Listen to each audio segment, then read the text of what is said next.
We are live on YouTube now. Is it working? Both chat? Have to see.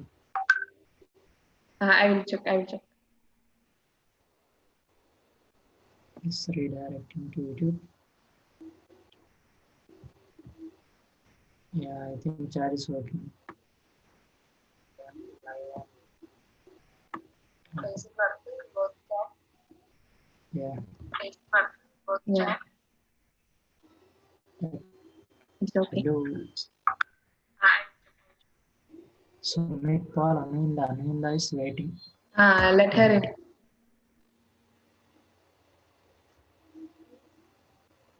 Yeah, she is on. Should I got Facebook Live? Achu, If you can. Achu. Anu said. It's on YouTube Live, no? Yeah. He's asking, shall we make it Facebook Live also? Achu. ഇന്നലെ hello share ചെയ്ത link ഉണ്ടല്ലോ അത് മറ്റേ link ആണോ?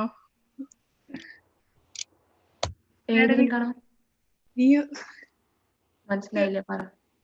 അബദ്ധായോന്നൊരു ഈ link ഞാൻ ഗ്രൂപ്പിലിട്ടതേ അച്ചു ചെയ്ത link ഇത് തന്നെയാണോന്നൊരു സംശയമുണ്ട്. സച്ചിനോടൊന്ന് ഡിപ്പാർട്ട്മെന്റ് ഓഫ് കെമിസ്ട്രിയിൽ ഇപ്പൊ ഇട്ട റിമൈൻഡർ ഡിലീറ്റ് ചെയ്യാൻ പറയോ? എന്താ അതല്ല ലിങ്ക് എന്നാണ് എന്റെ ഒരു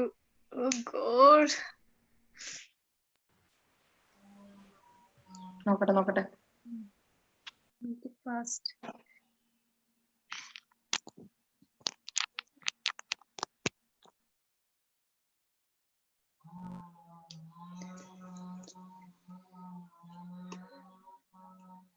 അക്കാഡമിക് കാരിയർ ആണത്. ദൈവമേ, അടിപൊളി.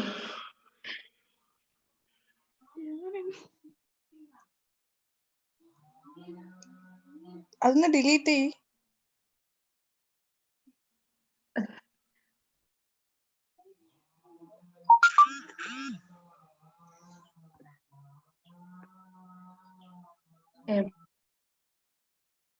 മറ്റേ ലിങ്ക് എവിടെ? ഈ ലിങ്ക് ഇട്ടേ ഒന്ന് ഗ്രൂപ്പില് ഇൻവൈറ്റ് ചെയ്യണോ? ഞാനിടാം.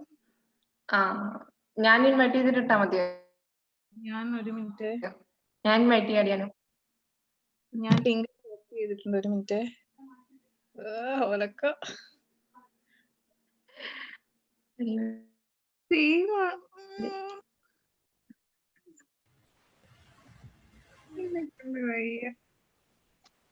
ഇട്ടില്ലേ നീ? ഞാൻ ഇട്ടു. ഇതിപ്പോ എന്താ ചെയ്യാ? മെയിൽ ചെയ്തത് മാറിപ്പോയിണ്ട്. മെയിൽ ചെയ്തത് ഏതാണോ? ഞാൻ നോക്കട്ടെ, ഒരു മിനിറ്റ്.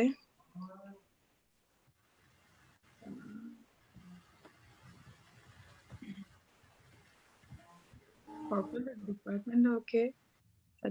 സച്ചിനെ വിളിച്ചാലോ?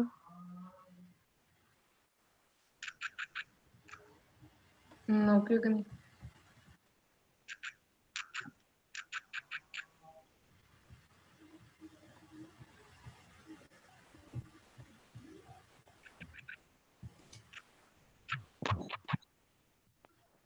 പറഞ്ഞിട്ടുണ്ട്. അച്ഛൻ ഞാൻ ഒരു കാര്യം ചെയ്യാം. ഞാനൊന്ന് മാറി mail അയക്കണോ?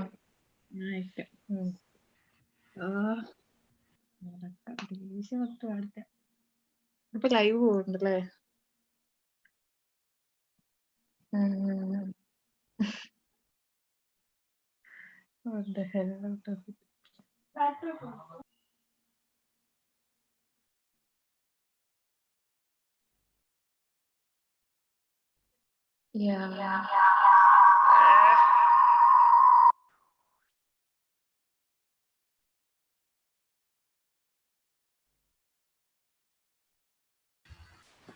Achu? Yes.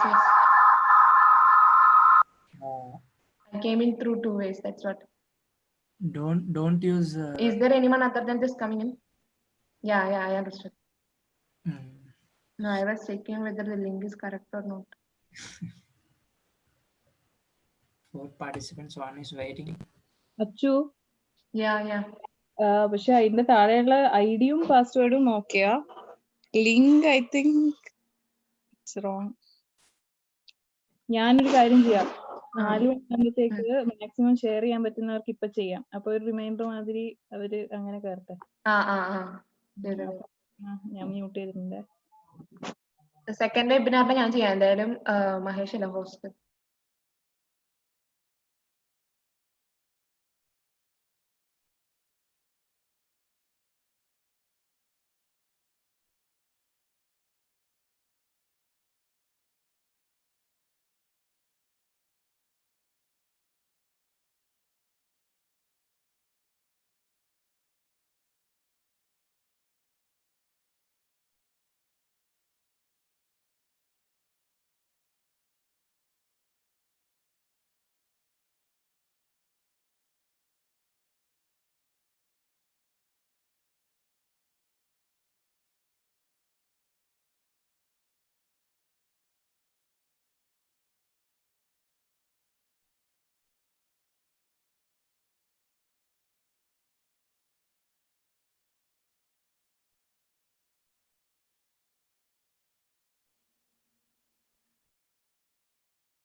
Hello. Yes, Mahesh. Who are there waiting there? Should I stop streaming and again start? I only Paul and Prerna is waiting.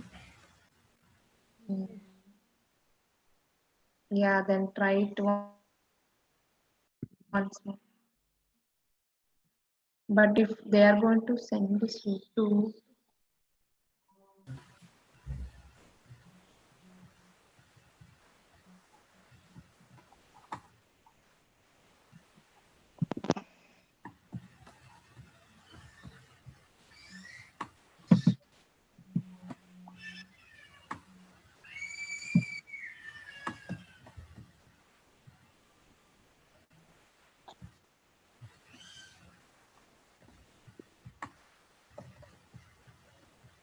Mahesh, Yes. what? Shall we stop the YouTube? That's what you're telling. If you're starting now, we can keep it like this only, or else we can stop and again start. I have shared this link in your department group. Then it's fine.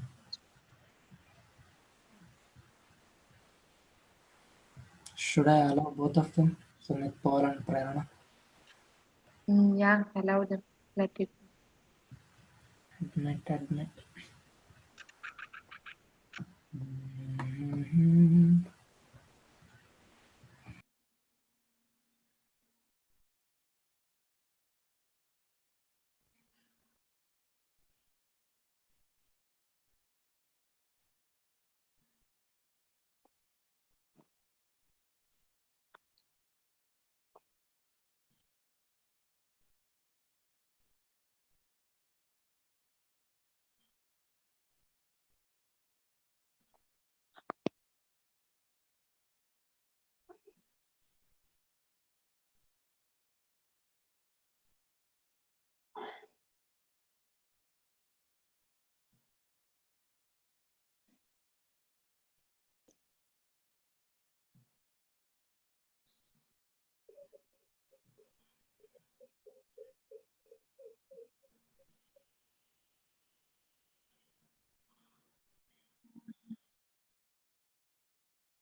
പുറത്തേക്ക് പോയിരിക്കാം mama.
7 participants.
Mahesh. Yeah. Did Hari sir come? No. Wait, I will make you host. We are going to make me Yeah, I will make host. you host. No. Wait. I am sending mails. No, I am sending mails. Wait, I will tell you. Okay.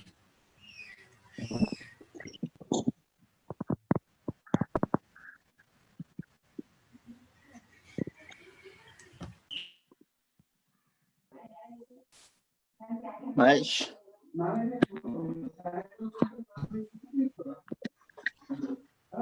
Hello. Hello. Hello. Yes, Hello. ma'am. ನಾನು ಬೆಕ್ಕು. It's live. Basavanna ಬಂದ. Achu. Yes, Sai. Achu. Yes. ಎಂದಕ್ಕೆ mic off ಮಾಡಿದಲ್ಲಿ? Achu. Yes, ma'am. Can you hear me? Achu. Yes, ma'am. Sai. Hi. We can hear you. Okay. Aren't you hearing me? मुझाओ सुख दे किंसा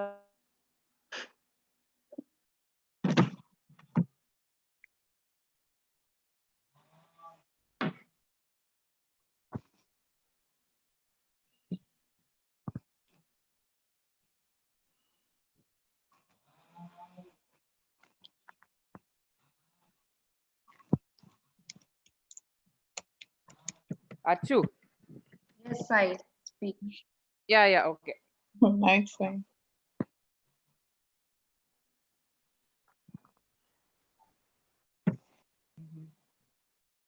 Mahesh is the host, Yeah.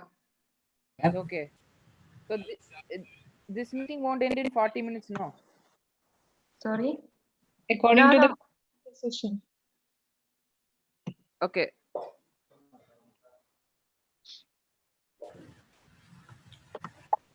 Achu. Yes. ആർക്കാന്നൊന്നും അറിയില്ല കേട്ടോ, നേരത്തെ പിടിച്ച് അയക്കുന്നുണ്ട് ഞാൻ. Same ആൾക്കാർ here, man. CUK എന്നെ mail കൊണ്ടെന്ന് അറിഞ്ഞിട്ടുണ്ടാവും.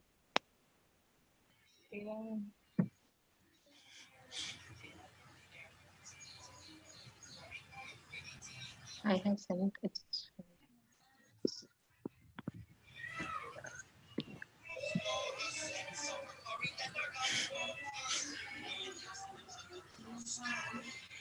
Mahesh, now it's okay. I have sent all the mails.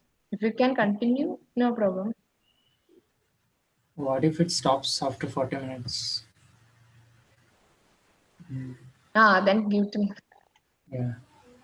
Bro, what happened to that Kavi Shankar Gavli account? It's there. It's here only, man. Now it's Okay. You're Achu, actually, Yeah. you are using Kavi Shankar Gavli's account. Yeah. Yeah, so internet stable. Yeah, it's almost working now. What's it showing? Range Done. now. This Uh, is yeah, the range is only. actually co-host. that is coming in, okay? Co-host, yeah. Co-host.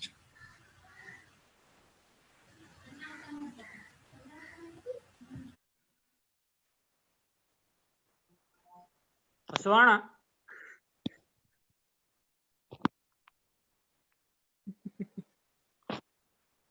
Aristar is there, okay? Achu, Yes. Screen sharing enable ചെയ്തിട്ടല്ലല്ലോ.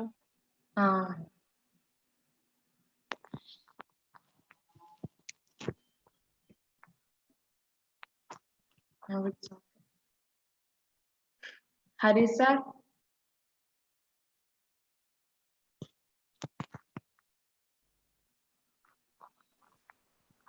Sir hasn't come yet, Achu. yeah, he's there. I'm there. Oh, hello, sir. Hello. He's there. See, it's the Hello, rain. good evening. Good evening. Who is this? Wait. Yeah. China. Hey, Yes, sir. Yes. Chennai fellow, what you are doing, man? How are you? Sir, how are you, sir? Sir, we have missed your voice so much. Yeah, I can see your, always bubbling and smart face. It's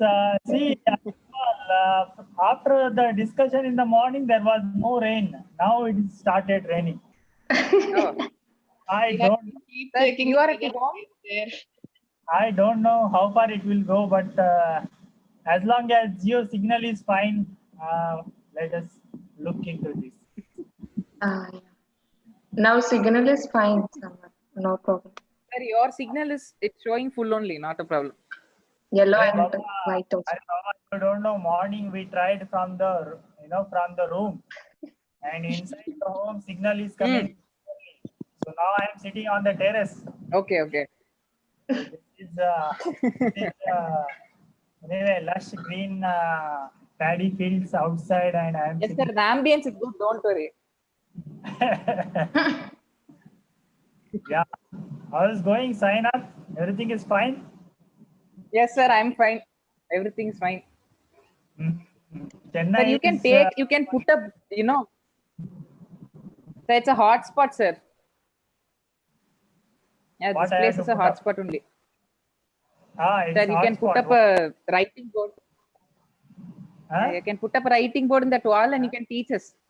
You can put up a writing board. You can teach us from here. That will start in this week only.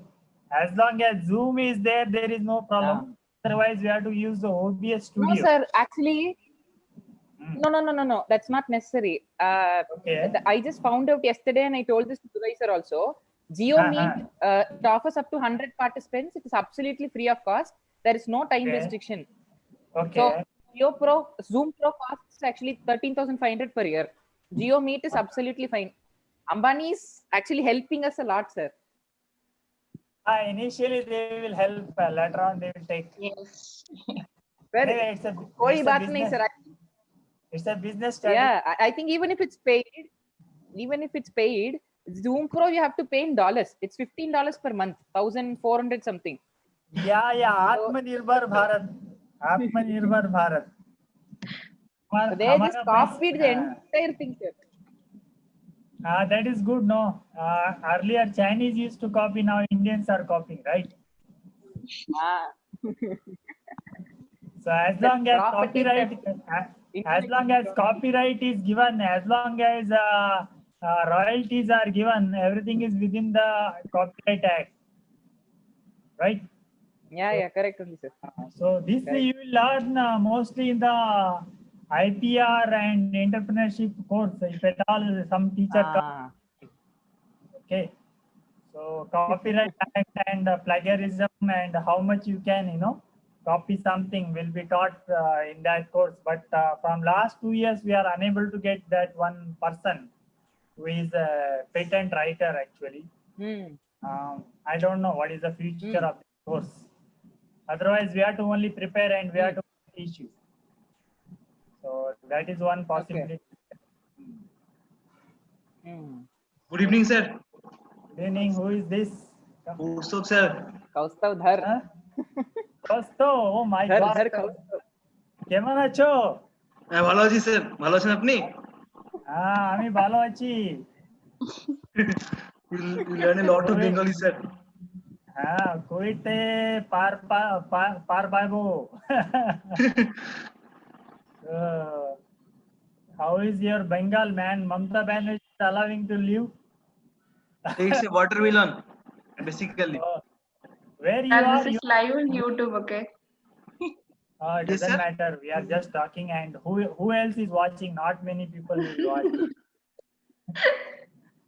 So I am taking it as a class only, not a different thing. I am happy to meet all of you again. So that is something we are missing at classes. No, these all fellows always we are talking right in the class. So Kaustav, Yes, sir. where you are? Where you are? In my room, sir. No. In which place? You are Oh, in I am from Jangipur, Murshidabad. Murshidabad. Oh my The Battle God. of Palasi, sir. Yeah. Danger zone. Good afternoon, sir. Good afternoon. Oh, Sumit Paul. Sir, you understood my voice after so long. How can I forget your voice? Voice of Bengal, voice of Kolkata. Yes, sir. Yes, sir. So after Saurav Ganguly and Jyoti Banerjee, I can only remember. Yeah. It's 4 o'clock. No, sir. Sumit Paul was waiting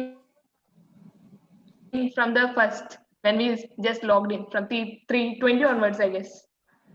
Yeah. He is your super senior. And very much fond of understanding chemistry. I think he is teaching also chemistry. And he is very good in physical chemistry and organic chemistry. His interests are physical chemistry. And I don't know, he want to crack some big exam and become a big fellow. Sir, you are mocking, sir. Sir, this is not good. So I wish him all the best. Yes, sir. Thank you, sir. Yeah, he had some difficult times in UK, but now he has learned the art of living, right, Sumit? Yes, sir. Definitely, sir. From you people, I have learned a lot. Yeah, that is good. Sir, I believe, sir, everyone should live at least 1 to 2 years outside their home to learn the art of living. Exactly. Unless you are being pushed to the corner, you will not try to grow up, right? Yes, sir. Definitely, sir. Until your parents will hold your finger, you will not be independent while walking also. So it is better parents start living. Yes. In fact, parents start pushing to people. Then only it will work, right? Yes, sir. Anyway. So who all are still coming? Some are sleeping. Sir, I think means when you start the talk, everybody should mute it so that we can listen to it properly. Yeah, they will do it. Okay, sir. Yeah.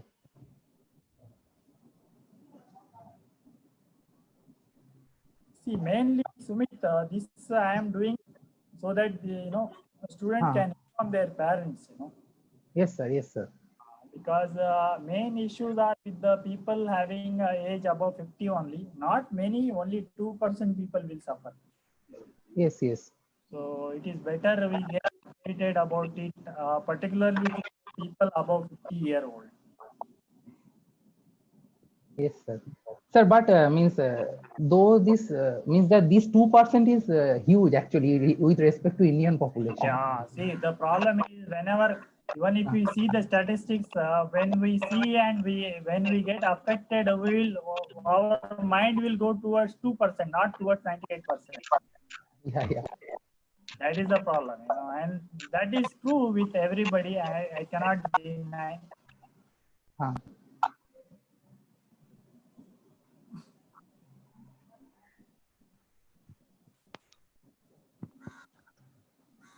Where is Adrika Banerjee and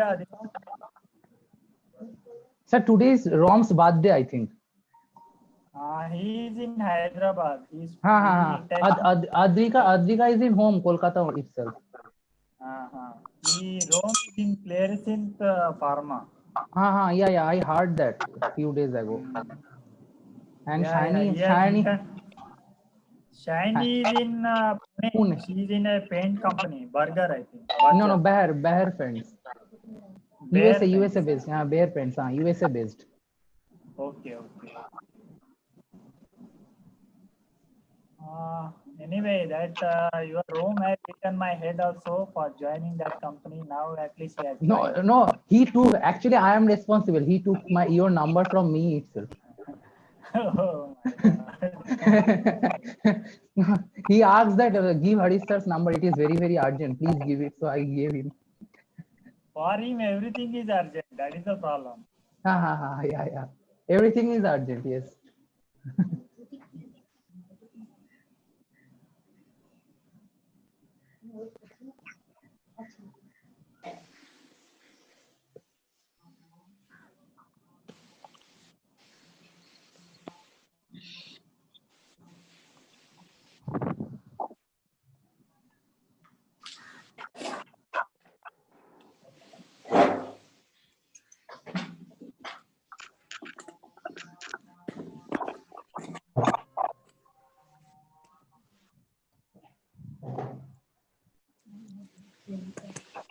Krishna.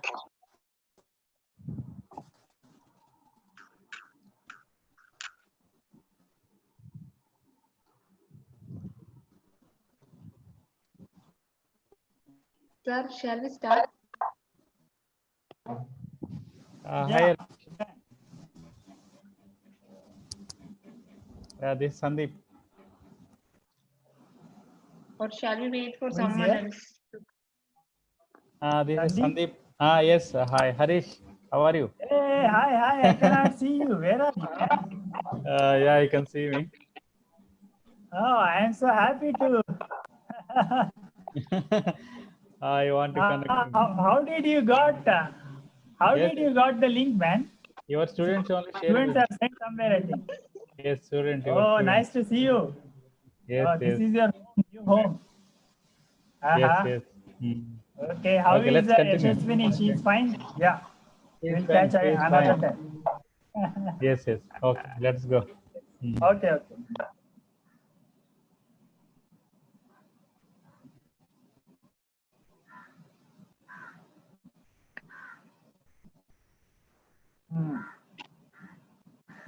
Is that ready? Yeah. So, good afternoon, all. I would like to welcome everyone to this session. It's not like a formal session, but though we have to introduce our speaker, Dr. Harish Holla, Assistant Professor, Department of Chemistry, Central University of Karnataka. So, sir, I would like to welcome you to give this talk. Thank you. So, thank you, sir.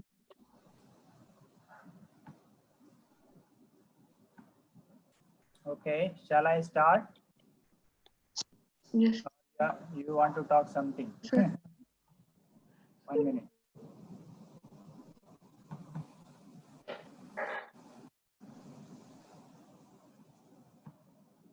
So let me share the screen first.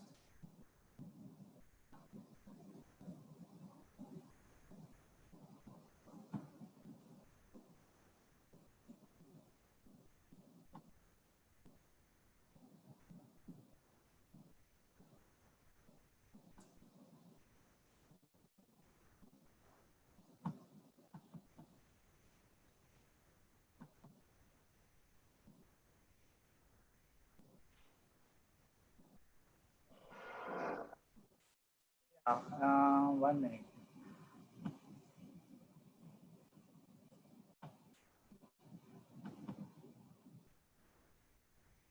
Yes.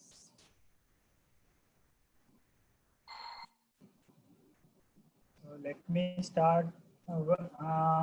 Am I audible to everyone? Hello? Yes, sir, you're audible. Yes, sir, you're audible. Yeah, yeah. Good evening, everyone. On this in this session of maybe around 45 minutes to 1 hour, and as Achu has introduced myself, Dr. Harish Vola. I am an assistant professor at Central Institute of Karnataka in the Department of Chemistry. And actually, I'm not speaking on any chemistry topic, but this topic is something which is going on everywhere about the COVID-19 and the corona. And I want to talk on this title, which is Living Amidst COVID-19, How to Deal and Face It When One is COVID Positive. So basically, I'm talking about experience of being a COVID positive patient. So I was detected for COVID positive, symptomatic. I had a fever in the last month on 22nd, and I was in the hospital for. They should have kept me around 10 to 11 days, but I was there for 18 days for other purpose. And I am recovered now. There is a mandatory 1 week home quarantine, and I am recovered from the within 2 weeks only. But I have collected so much information prior to this and also in the hospital. So I would like to share my experience and in general experience about the COVID-19 so that some misinformations and some fear factors should reduce. That's what is my intention. So let me also tell there is a disclaimer on the first slide only that it is a sharing personal experience, but whatever I am mentioning should not be taken as a medical advice because I am not a doctor. I am a doctorate holder and a PhD, but I am not a doctor.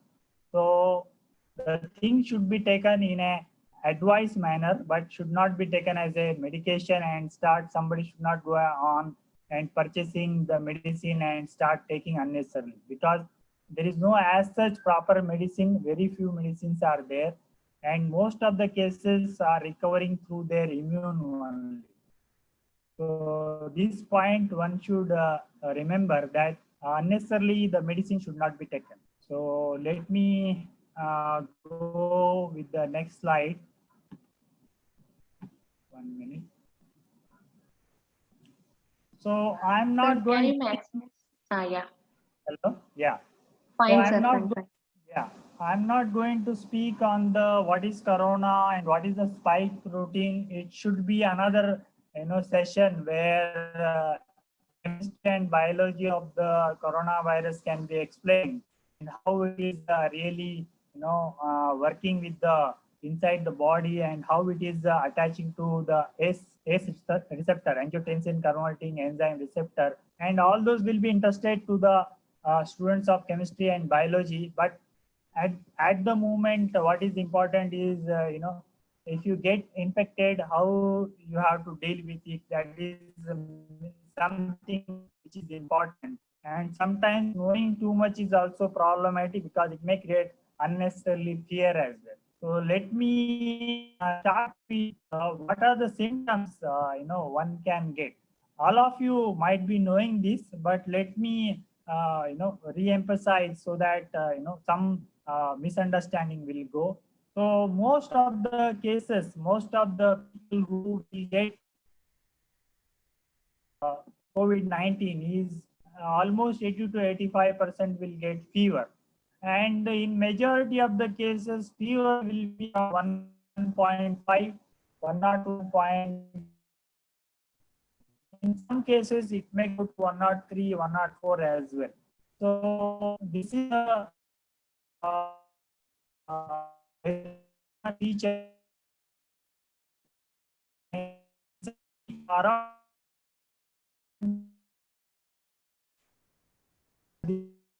persistent or intermittent. So persistent means they may get like whole day cough, but it will be dry. You may not get really thick sputum. You may get very thin sputum that may be also white colored. It will not be any green colored or different colored. If you get a thick sputum with a green colored, you might have pneumonia. You might not have COVID. So dry cough will be there, but the cough may be like in between. You may get sometime in the day, in the night, or in the afternoon. You may get 5 minutes, but it will be some sort of irritation because it is a dry cough, and you don't know whether it is choking you or not. Third symptom is sore throat. So some percentage of the COVID patients will get the sore throat, and that's why many people will suggest you to do gargling every day with the warm water. Then some percentage of the people will get headache, and even this was not the earliest symptom. Now even headache is the symptom, and some percentage will get diarrhea, and some percentage will get loss of smell and taste. This almost like 50% of the people will have loss of smell and taste. And as per the this one report, and I follow Dr. K.K. Agrawal on the YouTube. He is a Padma Shri awardee doctor. He has made around 100 plus videos on the COVID. Actually, all of you should subscribe him and get more information. So according to him, loss of smell and taste is a very mild COVID. So, and in some cases, you will have fatigueness, you will get tired, and you will have body pains, and some percentage people will get breathing difficulty. So many of the people in the initial symptom days may not get breathing difficulty. So breathing will actually come to some percentage of the people after the day three of the symptom coming. And not all the symptoms which I have mentioned here in the slide will each person will get. There may be a person who will get fever and sore throat, or somebody will get fever and headache, somebody will get diarrhea, somebody will get 2-3 combination of the symptom. Not necessarily everybody will get all the symptoms. But in all these symptoms, which is more dangerous is very high fever and very high fatigueness and very high breathing difficulty. So these are the three. Fever still can be controlled, but very high fever can be problematic if it joins with the breathing difficulty, because doctors are treating to the symptoms. There is no as such medication. To be fair, whatever medications are there, which I will talk in the next few slides, they are actually not, if you are very critical, they may not save you. That is true. But all these people who will be critical are around 2% only. And what are their conditions, that I will share. So the next big problem with everybody is the dilemma. This is almost everybody will have dilemma whether I should go for COVID-19 test or not. And particularly if somebody is COVID positive and you are a neighbor of him, you will be very much, this one sure that you are not going to get it. So that is for sure. But if if you are having symptom like fever is very common in the monsoon, now you may get the fever, which is very common. And normally people tend not to go for test because fever is very common in the monsoon. And unfortunately, as long as the fever gets down and they don't get breathing difficulty, then it is fine. They may not suffer. But if they are COVID positive and if they start getting breathing difficulty, then there is a problem that which mainly in the cities people are facing, that they are coming to the hospital at the neck moment and the hospital is asking whether you are done COVID test or not. And that is another problem. Some hospitals are telling that there is no bed, and there is lot of misinformation. Sometimes there is in the private hospital there is a lot of corruption also in order to take a patient. So these are the real bottlenecks if you don't do the test. So what are the reasons for the dilemma? Obviously the atmosphere created, the whatever government has done, there are two reasons for them to do it. One is this corona is a, this virus spreads, it's a contagious and it is highly contagious. So in home, if you get single person, unless you take real precaution, everybody will get it. So that is the problem. And in my home, everybody got it. Even though I know everything, but still, even after keeping little bit of care also, it has spread to everyone. And with fortune, we all are recovered. But main issue is the whole atmosphere created. Lockdown is there. People are trapped in home, and that obviously is working on their mind that something is scary is there outside, and I need to be careful. So obviously it has created fear amongst almost everybody, particularly those who understand about COVID. Those who don't understand, they are well and good because they don't know about it. So it is fine with them. Secondly, the media. So media has created, lot of this, particularly the media which are private. I have seen Doordarshan. Doordarshan is only getting the debate with the doctors, and it is trying to make people aware, and it is only talking about the statistics. But many other channels, they are, simply highlighting and over hyping the everything, as if something is outside which is going to kill you.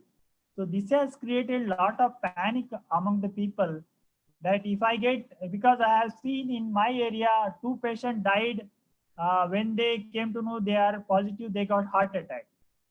So the fear factor is working on the psychologically on the people. And in the villages particularly, people have stigma, and the main issue is hospitalization also. See, the hospitalization normally for any disease, any flu or anything, you will go to the hospital if you are really sick. Like suppose you got a typhoid or even tuberculosis, you can get admitted, and your parents or your friends can come. That will improve your mental strength.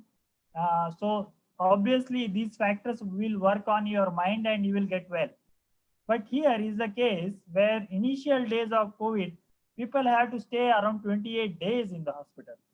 And 28 days in the hospital, that too in the big hall, is crazy. One will get scared and die in the hospital rather than he may get well at home. That's what is my opinion. So hospitalization for 2 to 3 weeks, now it has come down. Now they are almost keeping only for between 10 to 14 days. So it is good for the patient, because most of the patient would like to go home. So hospitalization for 2 to 3 weeks on your own, because nobody will be there. That is another fear factor.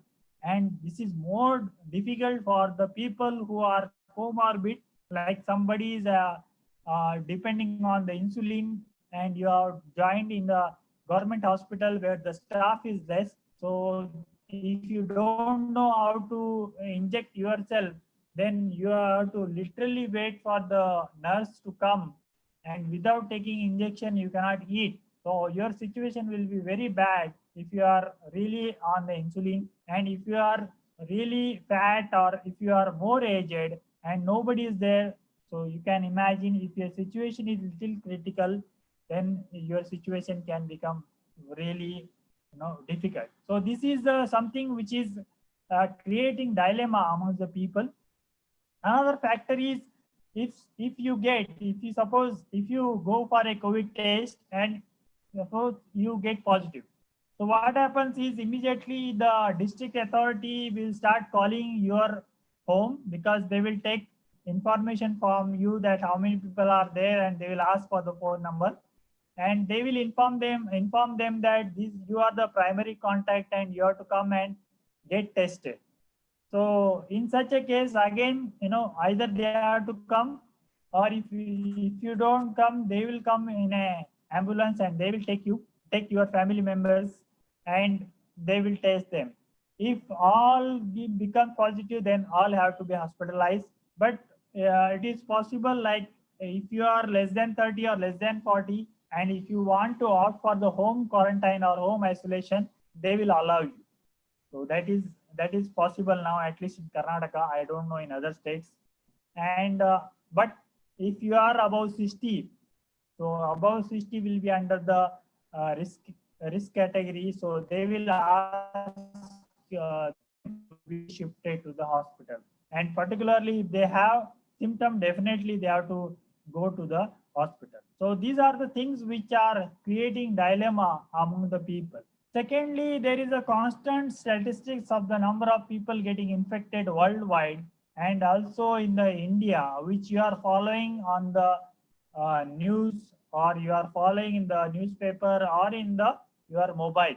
So obviously this number working on the backside of your brain, and also you are checking state-wise number, district-wise statistics, and people start comparing which state is doing better, whether my state is doing better or not, and then they will have little confidence about it. If the numbers are less, then they will say that, okay, maybe I'm not COVID positive. So these all things work on your brain. And another thing is the high mortality in the developed countries like UK, Italy, Spain, and France and USA. So obviously you are comparing with these countries with respect to our own country, India, and always we have negative attitude towards our country. And on top, the issue is government hospitals. Majority of the middle class and above middle class don't go to the government hospital unless they have been forced or there is a financial issue. They don't go to government hospital. So they actually mentally they are not ready. They are fearful. But in order to go to private hospital, at least in the small towns or in the taluka place, private hospitals are not taking. So you have to go to government hospital.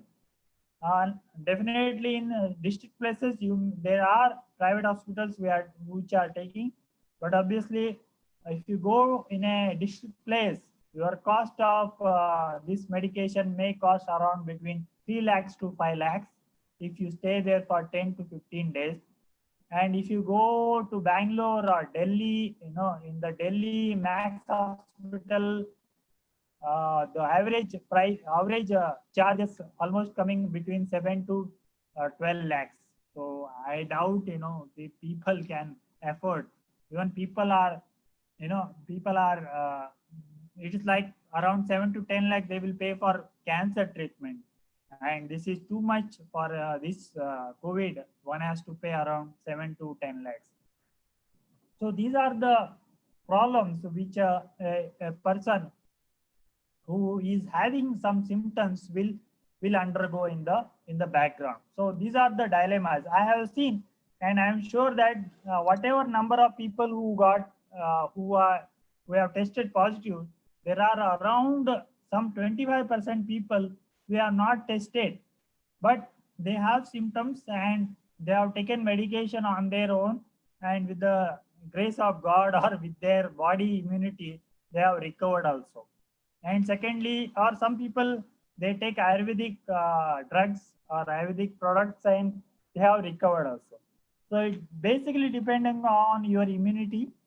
And normally viral fever normally stays. If you compare with the flu stays for 5 to 6 days and automatically it comes down. In this corona also, basically, it should come down. But obviously, you have to get treatment for the symptoms and it will come down. So, whatever patients who are not testing themselves, there will be some 5% of the case or 2% of the case who will come to the hospital without testing, and that stage when they will come to hospital may be very high fever, or it may be like they have breathing difficulty. And if they come in this time, many times, the hospitals may not admit them, or they will ask whether you are tested or not.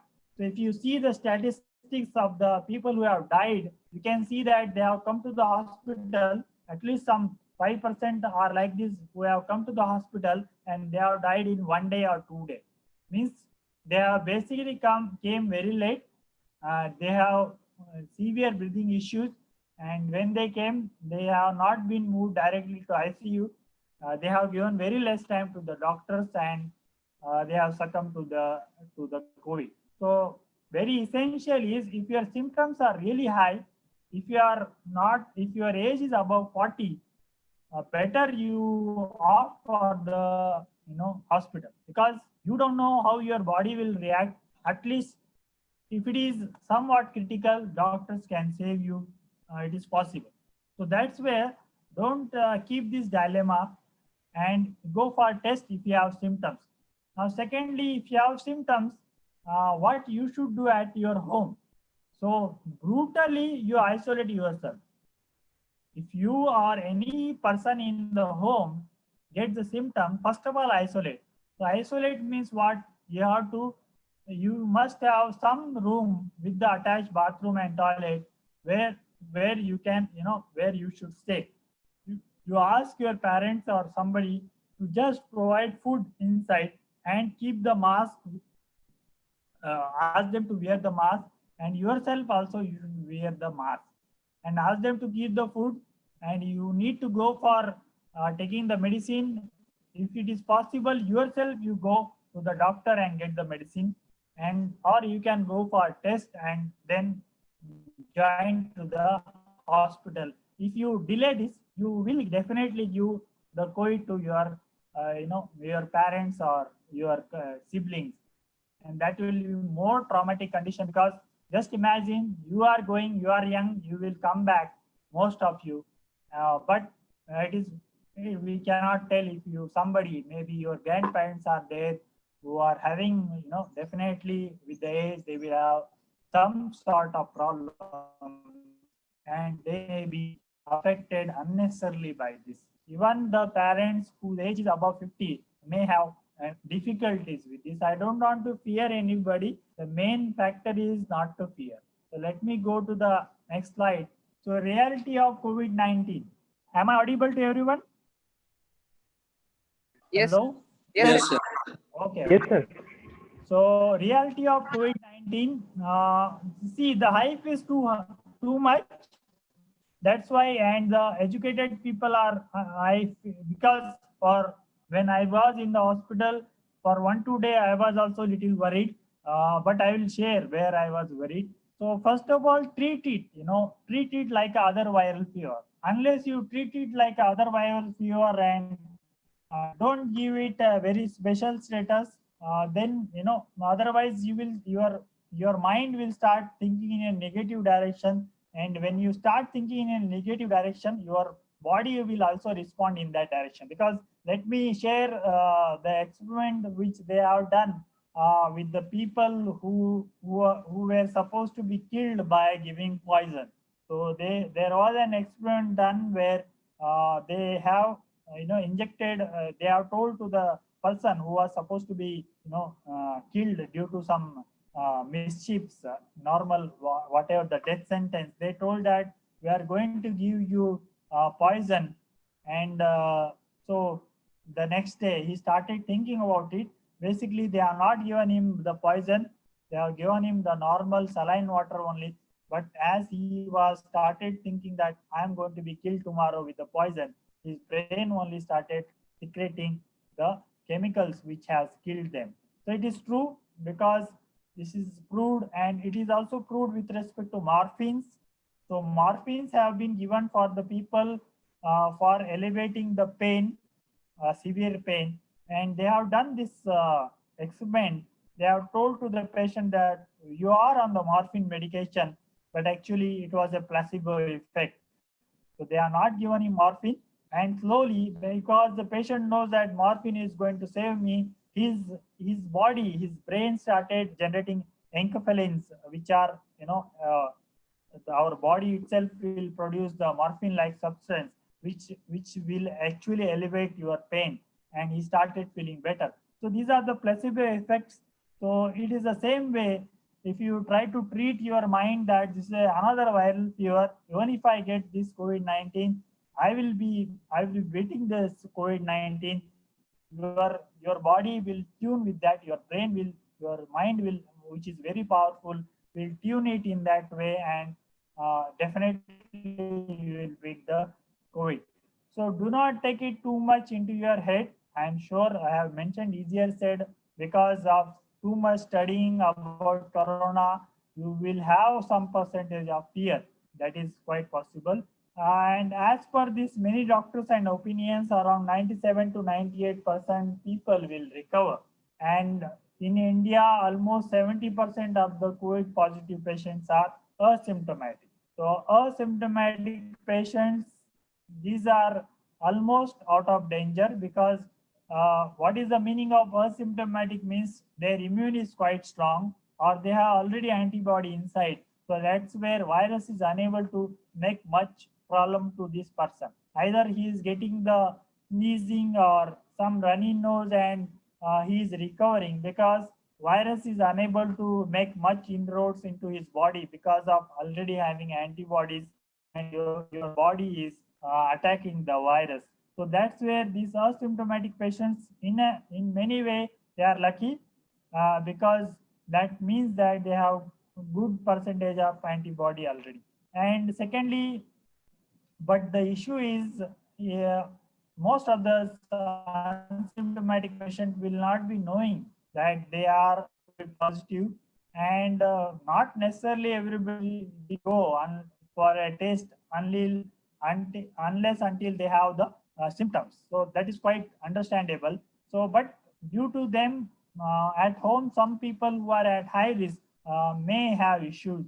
So this asymptomatic patient means, obviously everybody who don't have any symptom have to consider themselves now as asymptomatic, and if possible at home, you better wear the mask if your grandparents are there, if you want to talk to grandparents. And if you are not going outside, that is fine. If somebody is going outside the home, then better that person keeps mask in the home, not necessarily in the night, but in the daytime. So that will be better. And obviously around 30% of the people will show the symptoms, and out of these 30%, 2 to 3% will suffer more. So now who are these? Let us see. So safe and high risk. So who are safe and who are at high risk? So almost all are safe under the age 30. That means all the students who are listening to this are safe according to general statistics and general opinion. Obviously, they should not have any comorbidities. Basically, comorbidity of kidney is the issue. So if somebody has a kidney ailment, he has to be more careful within the 30 years. So almost all within 30 years are safe. And kids under 10 years age are also safe. I have seen kids in the hospital, maybe around 3 years, 4 years, as their mothers tested positive, they obviously have tested positive, but they are all fine. Within 2 to 3 days, their symptoms will go, and they are actually playing in the hospital. So kids don't have problem, but definitely some have suffered with Kawasaki syndrome in the Europe, also in the USA. There are some cases in India where the kids have very few percentage, maybe around less than 1% or 0.5% they have this Kawasaki syndrome, but there is a treatment for that. So in that they will have some issues in the toes, but there is a treatment for this. So almost all the kids will recover, because as per the reports, till the age of puberty, the thymus gland is more active, which is near the throat, and due to this thymus gland will produce the T cells. These T cells are the immune cells which will fight the infection. So the infection will not reach to other parts, vital parts of the body. That's why all the kids around 10 years or less than 15 years will recover very fast if they test positive. Now, people aged between 30 to 40 are relatively safe unless they have comorbidities. Everywhere this comorbidity will be common. But people with the age 40 to 50 are relatively safe, again, unless having comorbidity. But in India, people aged above 50 can be considered as high risk. And if they have comorbidity, they have to be considered at high risk. It is not like that above 65 are only high risk. According to my understanding and looking at the statistics, above 50 are high risk. Now, why above 50 are high risk? Because in India, Indian average lifespan is considered to be 72 according to LIC. So 72 we are considering, and if you compare with the Italy data, I have seen with the report that average age of the person who died due to COVID-19 was 85 in Italy, and they have definitely some comorbidities. And you can imagine, if the average is 85, means the people who died may be between 65 to 100. In the Europe, there are people who live, their average lifespan itself is above 90. So you can imagine the people who died are actually more elderly population. There are very less people who died whose age is less than 60 in Europe at least. In US, there are some abnormalities, but still in US also, the people who died have elderly people. And secondly, in US, the people who died are also very obese. In general, US population above 50% are very obese. You cannot compare. If you have seen US citizen or US soldier also, you can imagine that they are really obese compared to us. But in India, why people I am telling at high risk above 50 is, most of the Indians, now India is a diabetic capital, and out of 4 people, 1 is having diabetes. And Indians are less, we are less aware about the health. People take it very light about the diabetes and the BP. They think that take one pill and go on your normal duties. But this diabetes is really, it's a curse, because it is due to the majority of the diabetic cases are due to the family history, and also majority are due to the lifestyle changes, the kind of food you are taking. So diabetes is majorly found in the obese people. So obese people are vulnerable for COVID. So what are the comorbidities I am talking? It is kidney related issue, then uncontrolled diabetes, then heart issue like somebody having surgery or bypass surgery, then issues with respect to respiratory problems.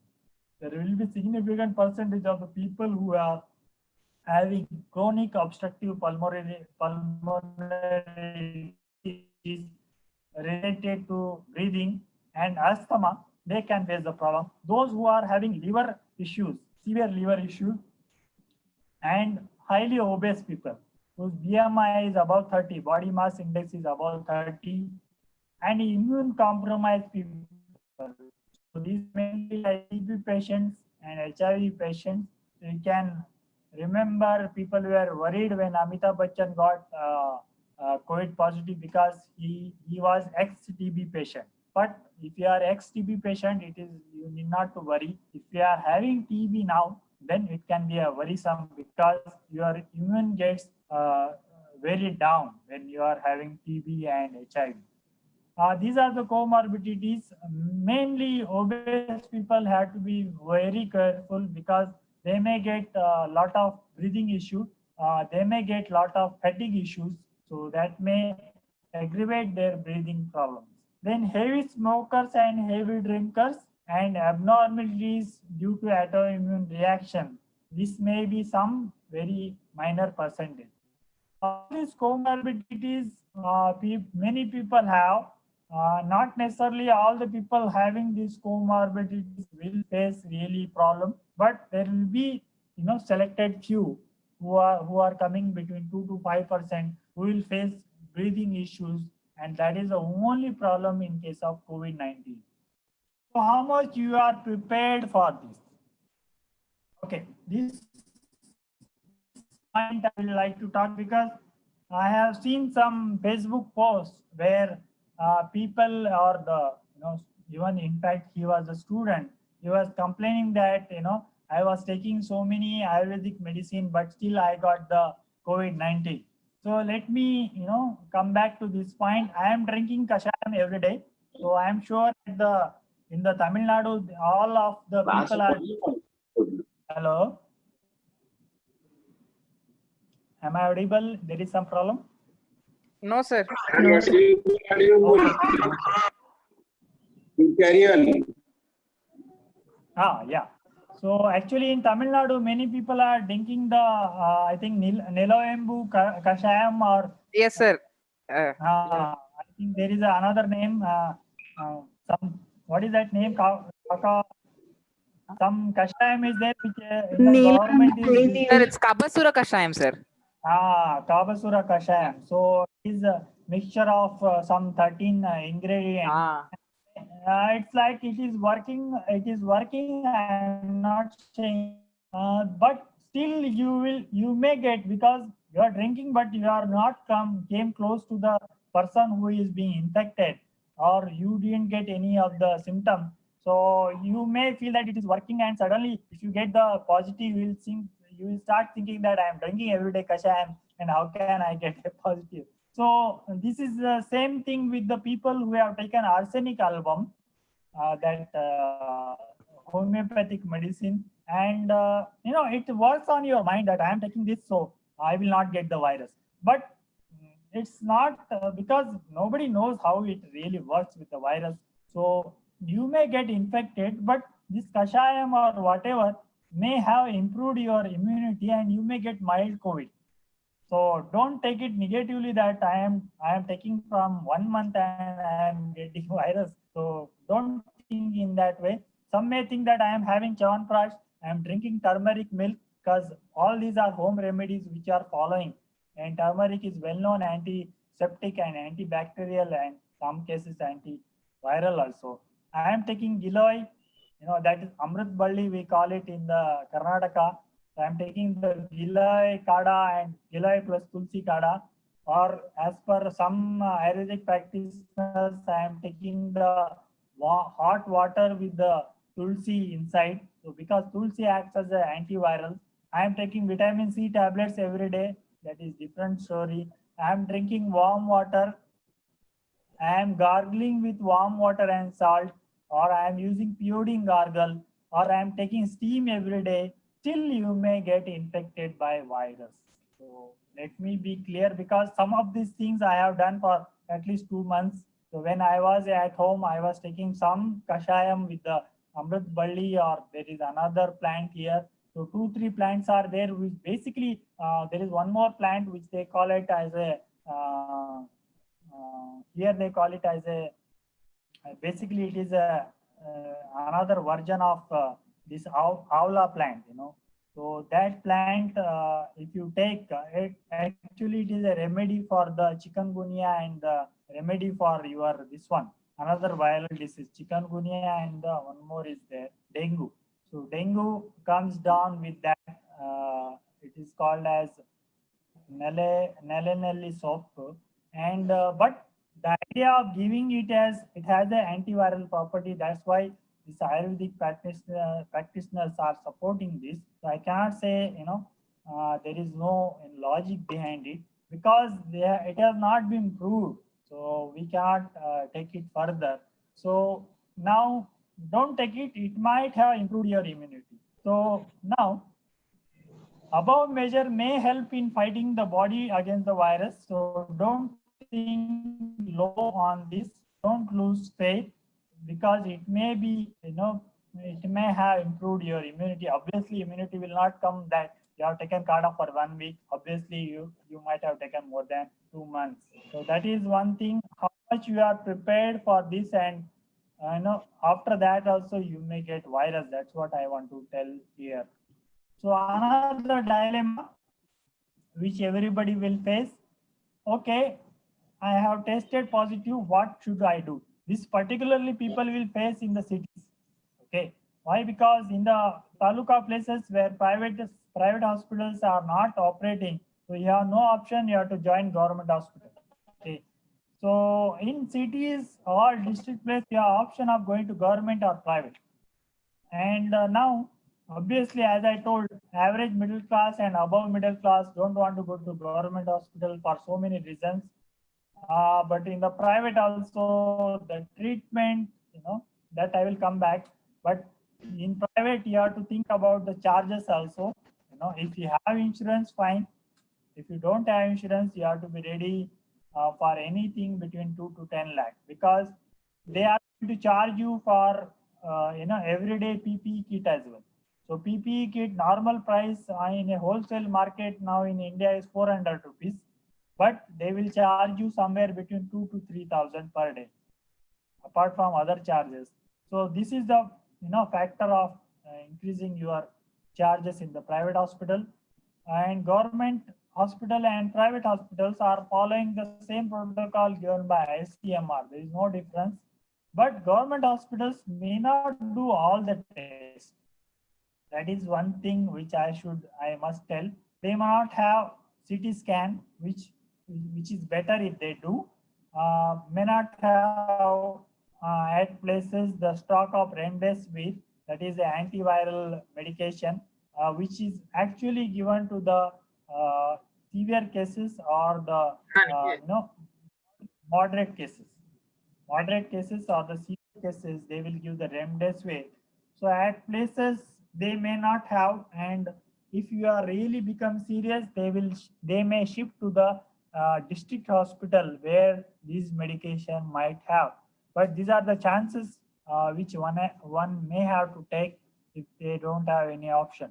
Another thing is, you all know that in the market there is a Fabiflu medication, but the Fabiflu medication in the government hospitals they are not using. In Delhi, I have seen many of the hospitals. Also in Hyderabad, they are using the Fabiflu, which is actually a flu medication, but it is reducing the viral load very quickly. And in the mild cases and moderate cases, Fabiflu will work.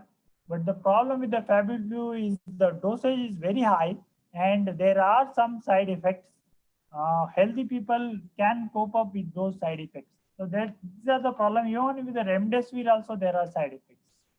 So for severe critical patients, these drugs may help or may not help. So don't think that remdesivir is going to save you, because if you read all the news, remdesivir normally reduces the the recovery from 14 days to 11 days, and as such it has not saved the patient.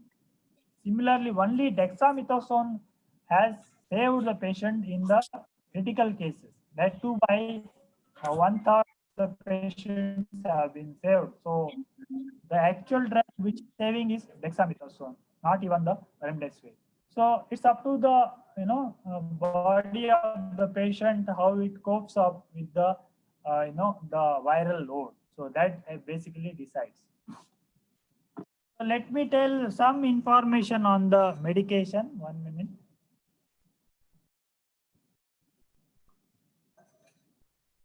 So this medication almost everybody knows now, because I have seen in the YouTube one doctor from the one big hospital from Hyderabad has shared what kind of medication they are giving.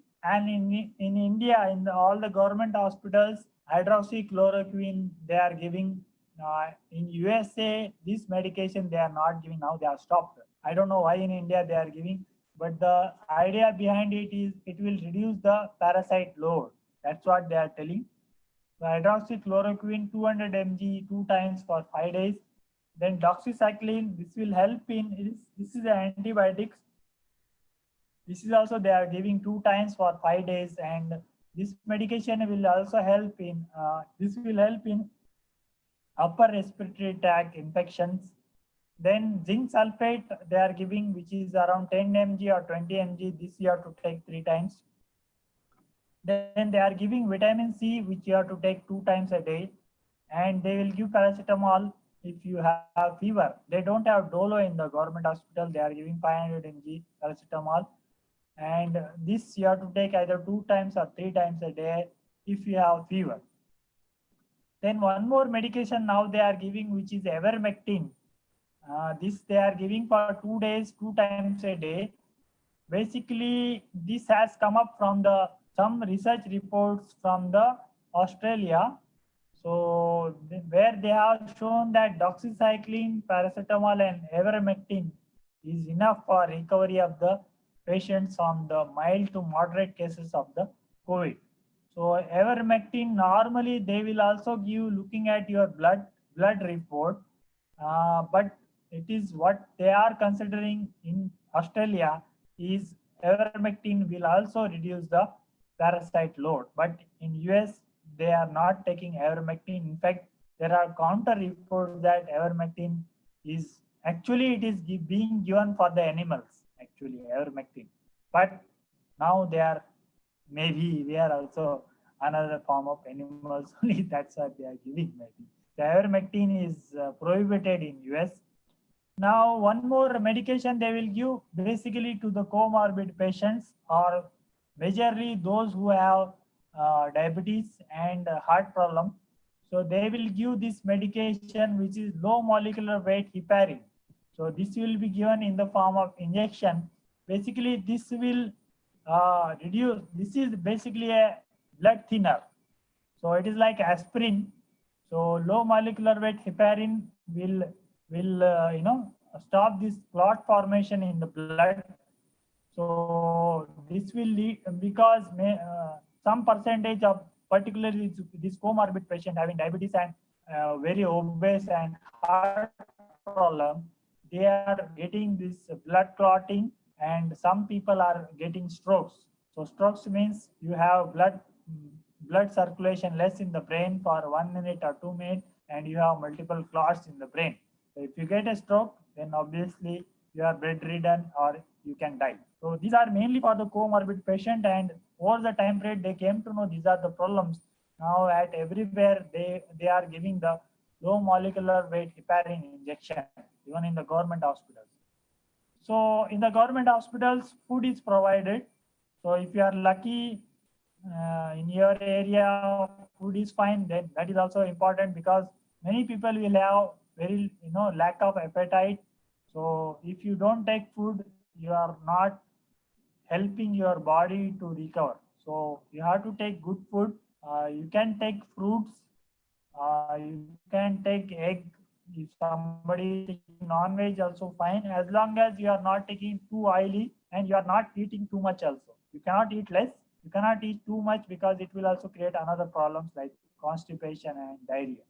So you have to eat moderately and try to eat something which will give plus point to your body. I recommend eating multiple vegetables and fruits, and if somebody is taking egg and non-veg, also fine. I have seen people, those who were mild, they were actually ordering food from the restaurant because they were not liking the food, and somehow they were managing. Means they will provide, if you get the food in the counter, they will provide you the food.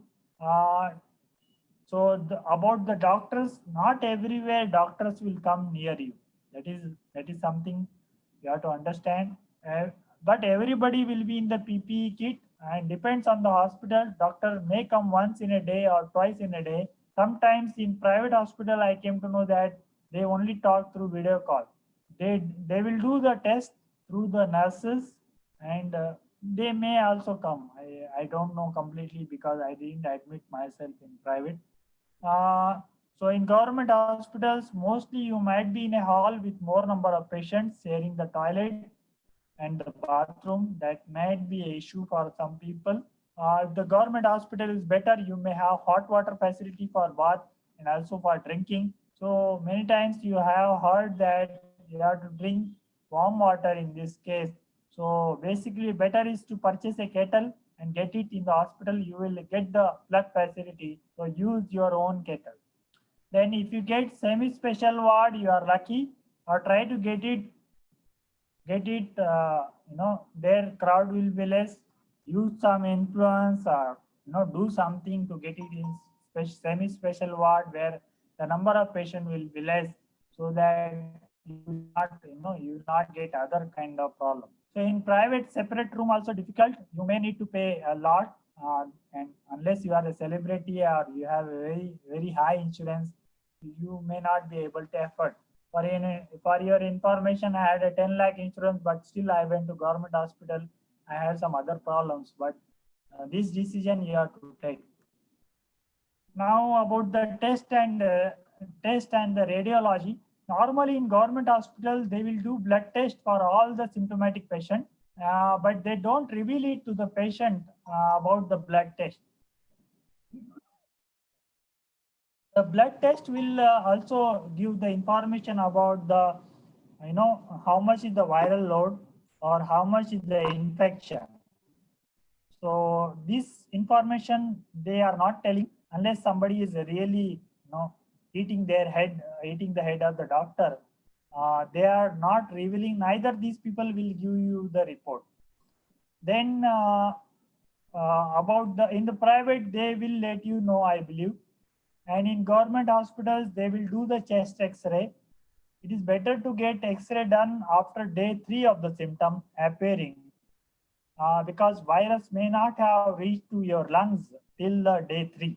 So it is of no use if you take chest X-ray unless you are critical on the first day only. Normally, youngsters will not be critical most of the times.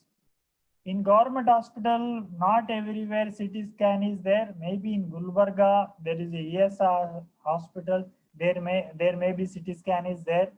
In the cities, you may have. In the district places, you may have. But in taluka places, there is no scan. They have to do it in private only. And most of these government hospitals are, doing this clinical finding. They are based on their experience only, from the blood test and X-ray only, they are giving the medication. So when I say that I have a doctor, if is overloaded, then there is a possibility of problems. So next is the important point. This slide is important. So breathing difficulty. So breathing difficulty may come to 3 to 5% of people, and you need oxygen here. So as now where the number of patients are increasing, government is telling that you come to the hospital when you have breathing problem. But I recommend to the people above age 40 that don't depend you join to the hospital, because you don't know when you will face this problem. Basically, breathing difficulty comes between the day 3 to day 10. So from which day you have to consider day 1? When you got the appearance of the first symptom. So what they say is, when you get any symptom like fever or headache or cough, so your virus basically has come 1 or 2 days before actually. But still, we have to count day 1 from the appearance of the first symptom. So if you count from there, day 3 onwards till day 10, there is a possibility that your oxygen saturation may come down. So many times these are also I have observed in the hospital. Many people got fever, those who have some comorbidities, and fever subsides in first 5 to 6 days, and then they start getting breathing problems. and if they don't join hospital, then they are in deep trouble. So mainly these are the obese and comorbid people. So what you need is pulse oximeter. Until now, you might be knowing what is pulse oximeter. So if you don't know, better look at the Google and purchase this as early as possible. So what does this pulse oximeter does? So it will tell you about the oxygen saturation in your blood. So if your oxygen saturation is above 94%, then you are all right. Your oxygen levels are, your oxygen saturation is there in the lungs. You are not having any problem. Now, what is the use of this? Because sometimes due to anxiety, people will feel that I am getting breathlessness. Or the people who are little fat, they will feel that I am getting the breathlessness. But if their oxygen saturation shows about 94%, it is just their anxiety which is creating this kind of feeling. So normal SpO2 is between 95 to 99%. So pulse oximeter will remove this confusion about the breathlessness. So till 90% oxygen saturation, person may not feel breathlessness. When it comes less than 90%, he may start feeling the breathlessness. In the daytime, normally people may have between 96% to 97% the oxygen saturation. So basically, you have to insert the middle finger in that pulse oximeter, which is a very small device. I would have shown it is there in my house. I have taken it during the hospital time. It was with me. So the doctors were surprised that how come this fellow has come with the pulse oximeter. So normally doctors and nurses will come with the pulse oximeter to every patient and check. So this is essential. Normally in the daytime, average people will have around 96 to 97%. That is fine because it will fluctuate when you sleep. So when you sleep, it will fluctuate by 2 to 3%. So still it is fine. You need not to have oxygen. Taking the oxygen. So as long as oxygen saturation is managed by low flow of oxygen, also you are safe, because sometimes it may come around 90 or 92 to the elderly people. For safety, doctors will recommend to have around 1 to 2 liters per hour oxygen, and then slowly your lung capacity will improve. Obviously, you have to do some other exercises, but it will improve. So in case of if due to viral load, once oxygen saturation still goes down, then they will shift you to ICU. But that means you are critical. But these things can happen within one day. If you have seen the case of S.V. Balasubramaniam, who told he is having mild COVID, and suddenly after day 6, I think, his situation became critical. So in fact, he has to go to ventilator. So these problems will come. Obviously, Balasubramaniam suffered with the heavyweight problem, but he has undergone bariatric surgery, and till now he is around 90 kg. So anything above 90 kg will be an issue. But I have seen many people are coming out of ICU in 3 to 5 days. So don't panic. Until one is on ventilator, almost everybody can be saved unless he succumbs to his own comorbidity. So this is very important slide. It is purchase the pulse oximeter. Pulse oximeter will also tell you about your pulse. Anything between 60 to 100 is normal. Anything above going 100, normally young people, sometimes it will go above 100 because of the rush of the blood. But don't worry during this time. And in this time, people who are having little sugar, I have seen people suddenly sugar will jump in case of COVID. But they will monitor the blood sugar and they will give you the insulin as well. So let me tell quickly about the virus journey. So virus enters through your nose or mouth and disturbs the upper respiratory tract mainly. So one may have sore throat or cough or cold or fever. So your body may fight it here itself if your immune is active and identifies early and fights it there. So but person may cough, but do not worry. Coughing is considered to be good here. as long as your sputum is not very thick and not having any color. So that is one thing. Secondly,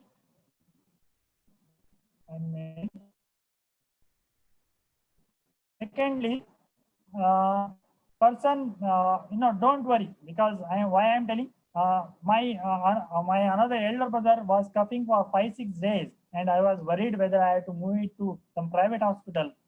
Then the doctor told me, one of the doctor was very good. He has shared his number also. He told, don't worry, it will come down. And coughing is good because this is a time period where virus is coming out, the dead particles are coming out. So don't worry. What happens is, normally from the day 8, virus starts coming out. So means it has stopped the replication and it starts coming out, and you may have symptoms from 8 to 10 days, but your symptoms may start getting low from the day 10. So if you have any symptom, so that time, if you are coughing also fine, it will subside. So they may give you cough suppressant. So you can take 3 times only, and you can try some home remedies like red sugar and cloves. Red sugar means, I don't know, it's called as kadi shakkar. It comes in a colored form. But seen the people having the problem with the coughing, but their X-ray result was fine. So as long as your X-ray is fine, that is chest X-ray, you don't have to worry. So cough will subside in 5 to 6 days, and patients recovered without much complication. So these are mainly mild patients. So virus will enter through lungs, via lungs, and it can give single patch or single brush, can give 2 to 3 patches, and this they identify through X-ray, and when they identify that has some patches, so what they do is, this is what they have done in the government hospital. They give the antibiotics and the steroid by the IV. So virus can also do the damage to heart or other parts in case of comorbid patient, means those who have kidney ailment, it can damage something near the kidney, and it can aggravate your kidney problem, and person may die due to kidney problem, but virus has triggered that problem. So we cannot say that, no, even though you have actually died due to your comorbid condition, but virus was the triggering point. That's why they connect the deaths with the COVID deaths. So let me tell about the lung patches. Many people will be worried because many people don't know what is this lung patch. So the doctor will find this patch or some brush or some haziness in the X-ray, and then they will start administering the antibiotics and steroid medication through IV for 5 to 7 days, almost twice a day. So these medications are basically precautionary to avoid secondary infection by bacteria which are there in your body. So why? But you should not worry, because in the US, the people who are having mild fever and all, they are asking them to home quarantine and take medication. And if they don't get any breathing problem also, this virus can make patches in the lung and will go. And as per the literature and overall, this actually recovers on its own in next 2 to 3 weeks. Normally in young healthy people, these patches or haziness will recover in 2 to 3 weeks. These are due to the viral infection in the lung. But in some cases, if it gives more patches, sometimes I have seen in the private hospitals, they are detecting it as a pneumonic patches, but not necessarily that they will turn out to be pneumonia. If it is a pneumonia, you will start coughing more, you will start, your sputum should become green color, then only it is pneumonia. So sometimes I have seen some videos also, they are telling it is pneumonic and they are giving Fabiflu, but in government hospital, they are not giving it, they are giving antibiotics, and these antibiotics are depending upon the age and the person's condition. It can be cephalosporin or penicillin. penicillin will be the antibiotic. And the steroid is dexamethasone, which you might have heard from the UK reports. But dexamethasone is also useful as per the study for the critical patients who it saves the life one third of the patient. But they are giving it already in India because COVID is considered to be the virus is creating inflammation. So due to which they are giving dexamethasone. In some cases, they are giving prednisone tablets also. In private, they may be giving. In government also, they are giving, but not necessarily during the stay. So they are giving dexamethasone, and actually these patches, as I told, should heal on its own. May take little more time with the higher age people, but in many people are getting this in the hospital. So don't think that it is something which is problematic. Even if it is a problematic, as long as your 14 days are cleared and your symptoms have came down and, and oxygen saturation has never dipped, so you are out of any danger. So even if you have pneumonic patches, you can go to the private hospital later and you can take the medication. So less than 65 years of age, pneumonia can be recovered in 1 month. So don't worry about these patches, because unnecessarily you will get scared, because this virus has to do something. It has done something, it has gone. Now you have to fix it after your recovery. So as I mentioned, pneumonia can be cured, but in some cases, very few percentage, most of these may become critical there itself. That virus may do multiple damages, and mainly they are already having lung issues. Mainly they are heavy smokers. The heavy smokers' lung capacity will be already less, and they will have more patches already in the lungs. So it may lead to fibrosis, for which there is a medication, but your lung capacity goes down and it may turn out to be lung cancer in future. So these are some dangerous points, but this is mainly for the people who are very obese and having lung issues or very high comorbidities. I have seen 2-3 cases where these patches have, I myself got a patch in the lung, but they have given the medication, and after when I got discharged, I have done CT scan and it has recovered. I have seen 2 cases where the patches, this haziness is there in the CT scan, but this is resolvable pneumonia, so they will recover in 1 week. I have seen some cases where this mention is there that glass ground opacity, and but those patients have recovered. I have seen their CT scan after 1 week. They have shared with me. They have recovered. Their CT scan have become normal. So don't worry about the lung patch. As long as your oxygen saturation doesn't dip, you are always safe. So protocol of the government hospital, if the patient is symptomatic, they are observing for 8 days, and if he is fine, they are discharging. If the patient is symptomatic and mild case, symptoms subsided like fever, cough and headache, and SpO2, that is oxygen saturation, is always about 90%, 96%, they are discharging after keeping them 10 days with home isolation for 2 weeks. Normally, in mild cases, symptoms start reducing from day 10 to day 10, from day 10 onwards, basically. In mild cases, fever may never go above 101.5 Fahrenheit. Now, and one more thing is, I don't know who is playing this.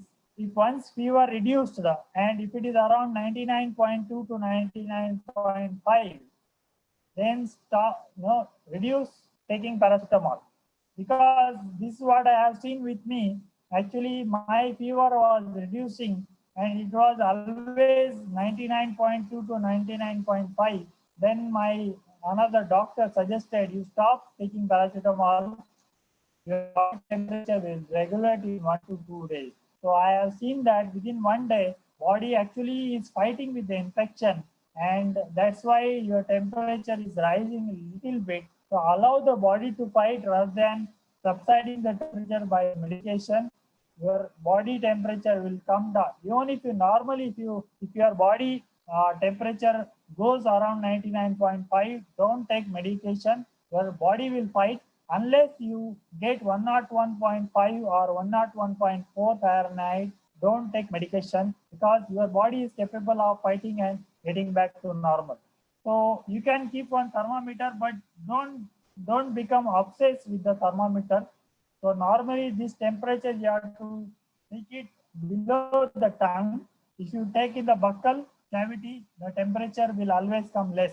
So this you can check in the internet, the comparison of the fever in the mouth and fever in the buccal cavity. So this already I told. 14 days is considered a recovery period for mild cases. So if you survive 14 days without with the symptoms coming down, so lack of smell and taste may keep for more days. I didn't face it. And if your body pain may remain for few days, but overall, if you don't have cough and fever, a cough also, a little mild cough can remain after 14 days also. But if you don't have fever and if you are feeling better, the feeling is important. If your feel is better and if your symptoms have come down, normally healthy people will recover in 2 weeks. And if your oxygen saturation is fine, then there is no worry. So normally now in Karnataka, they are told 1 week home isolation. They are telling 2 weeks earlier. And virus shedding, as I told, will start from day 8. Virus will be non-replicative. So whatever inside is there, if it is doing damage, that is different story. But normally virus replication will start after day 8. And whatever is coming is a dead particle which is coming out. So if you do the testing, again to check, better do testing after the 17th day of the sim, because your virus dead particle may remain inside. So even if you go for testing, as you know, antigen test, almost 30 to 40% test is coming false negative. So that's where it is better not to test. So government is not encouraging, many people are not going again for testing. But for people like me who is in a government job, they may ask me to come with a negative report, then I have to go again. That is another problem. So what can one do at hospital? This is possible for the people who are in the mild cases. Definitely critical cases may have problem. They cannot do all things. So first point is stay calm, take day by day. Don't be nervous. Am I audible? It's raining very heavily here. Am I audible? Hello? Yes, sir. No problem. Yes, sir. No problem. Okay, fine. Yes, sir. Yes, sir. Yeah, stay calm. So stay calm. Those who are hyperactive, they may face problem. Don't be nervous. Okay, don't be nervous at any time. Never think that you are going to die. That will create unnecessary problem to your immune system. Try to sleep at least 6 to 8 hours because restlessness will be the issue. I was getting like 4 hours of, I was getting 2 hours of sleep and then again I was waking up. And as they were giving the, this injection, so frequent urination was there. So that was another problem. But 2 hours I was getting sleep and again I was trying to sleep. Again 2 hours I was getting sleep. If somebody having already sleeping problem, they can take sleeping tablet, but discuss with the doctor. I have seen, I used to take this cetirizine tablet for some throat allergy for me. Cetirizine will induce sleep. So I was taking cetirizine during my stay. It was giving me some sort of calmness. But talk with the doctor, not an issue. They will say you can take. Sir, So, yeah. sir, can you hear me? Sir, your voice is breaking. So can you switch off your camera and try? Yeah. So that voice will be clear. Yes, I will do it. Yes. So sleeping is essential, but if you sleep in the daytime, you may not get sleep in the night time. So avoid sleeping in the daytime. And secondly, am I audible now? Yes, sir. Yes, Not sir. audible. You're audible. Yeah. So don't think extreme. See, this problem will be for the people. Definitely not for the youngsters. It will be problem for the people above 40. And if they have read about corona or they have seen too many of the videos, wrong videos on the WhatsApp, so they may start thinking extreme because they will be worried about their kids. And so these things will give wrong signal to your body. So control your mind. Always think about the next thing which you have to do, or next problem you have to face it, or the next assignment you have to do, or like somebody is constructing house, think about what are the things I have to purchase for these things, because it will divert your mind and your mind will not think on the your COVID issue, because these symptoms may not create much problem as long as not it is not a heavy fever, or as long as you are unable to eat, or somebody is vomiting. So other symptoms are controllable. When symptoms are controllable, your mind, because you are sitting there without any work, your mind will not be controlled. So you have to engage the mind. That is one thing. So you can listen to good music. Youngsters, I have seen playing games on the mobile. I have seen many who are playing on the PUBG, and they are playing. They are actually talking on the mobile. To I don't know. I never play this. I don't know. They are suddenly shouting in the daytime, in the night time, and talking to their on the mobile phone, and they are in their own world. It is good actually. So they are not thinking about the problem of about the COVID. So they are recovering like anything. So youngsters, all of you don't have any problem. So if somebody can listen meditation music if you like. Many people I have seen listening devotional songs in this spread. So it is quite obvious. So many people will be, having all whatever religious belief they have. So some people will listen some, music, or some people will listen some, their talks and all. That is fine as long as their mind gets engaged. It is good for them. I have seen people watching the movies, people watching the television serials. In fact, in the last 4 days, to my fortune, or I don't know, unfortunate, my mother, who is 72-year-old, who celebrated her birthday in the COVID hospital, and she was next to me on the bed. She had a very high fever, but luckily, she has never taken it as a COVID. She always thinks that every year she gets in the monsoon she gets the fever, and it is the same fever. And this belief has overcome the COVID problem, and she was all right with the antibiotics. And in the last 4 days, I have shown her the tele serials in the Geo TV. So she was happy with that. So if somebody, most of the elderly women are hooked to the tele serials, let them watch it. It is better. I am sure very few 1% of the persons may be reading the book or anything during this time. Then take food properly, and this one can do if possible. You can do walking in the hospital. This is a test for the people to check whether their heart is working properly, if their lungs are working properly. So what you can do is you have to walk for 5 minutes without taking a break. This walk should cover 500 feet or 400 meters at least, or around 400 meters. 500 foot will come around 400 meters. You can download an app in the mobile, which is walking app is there. It can count the time and the number of foots. You can do the test twice. If you are really tired, or if you are facing the fatigueness, this test you may not be able to do.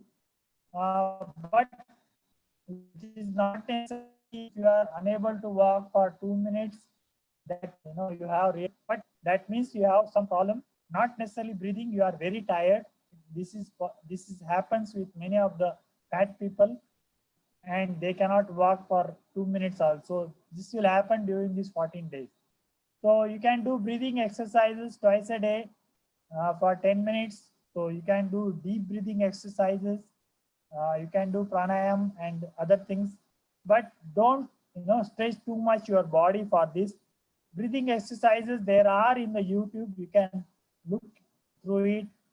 I can share it later on also. And one can also purchase steam inhaler. So if there are so many videos where they are telling that you take the steam for every day twice. So I don't know whether the virus gets killed when it is in the nose. So you can try taking the steam from the day one of the symptom. If it really kills, it is good for you.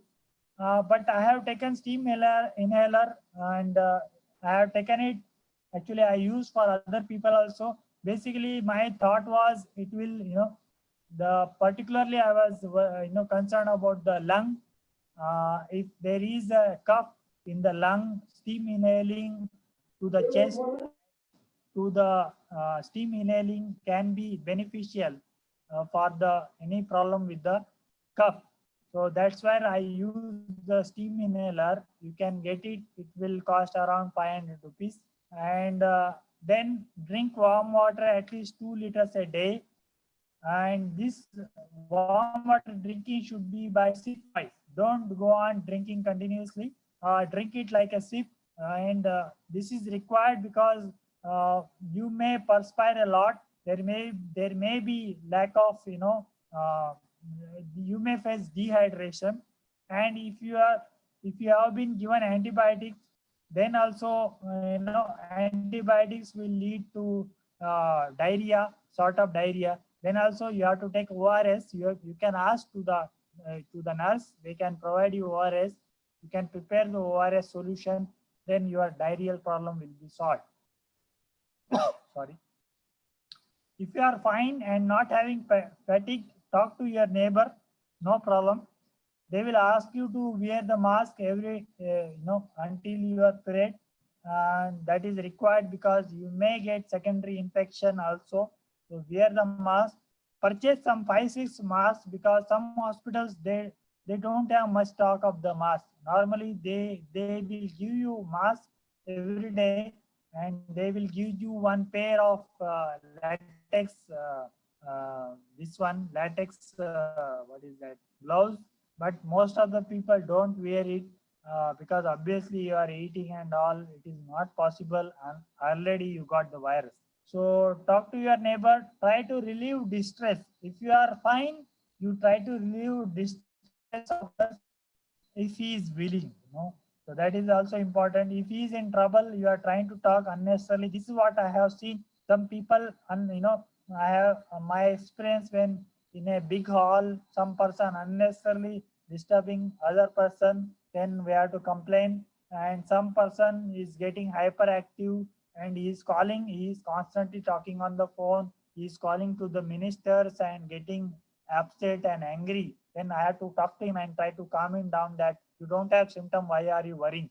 So don't worry, you will go to home. So these are the problems, and some people don't have, they don't know. Some old people, they will simply complain about their problems. So you have to talk if you are fine. If you are not fine, don't do all those things. If somebody is disturbing, please tell him to keep quiet or inform to the nurse. The nurse and doctors are under the have to be very vigilant about the things at the hospital. 1 minute, I think something happened to the slide.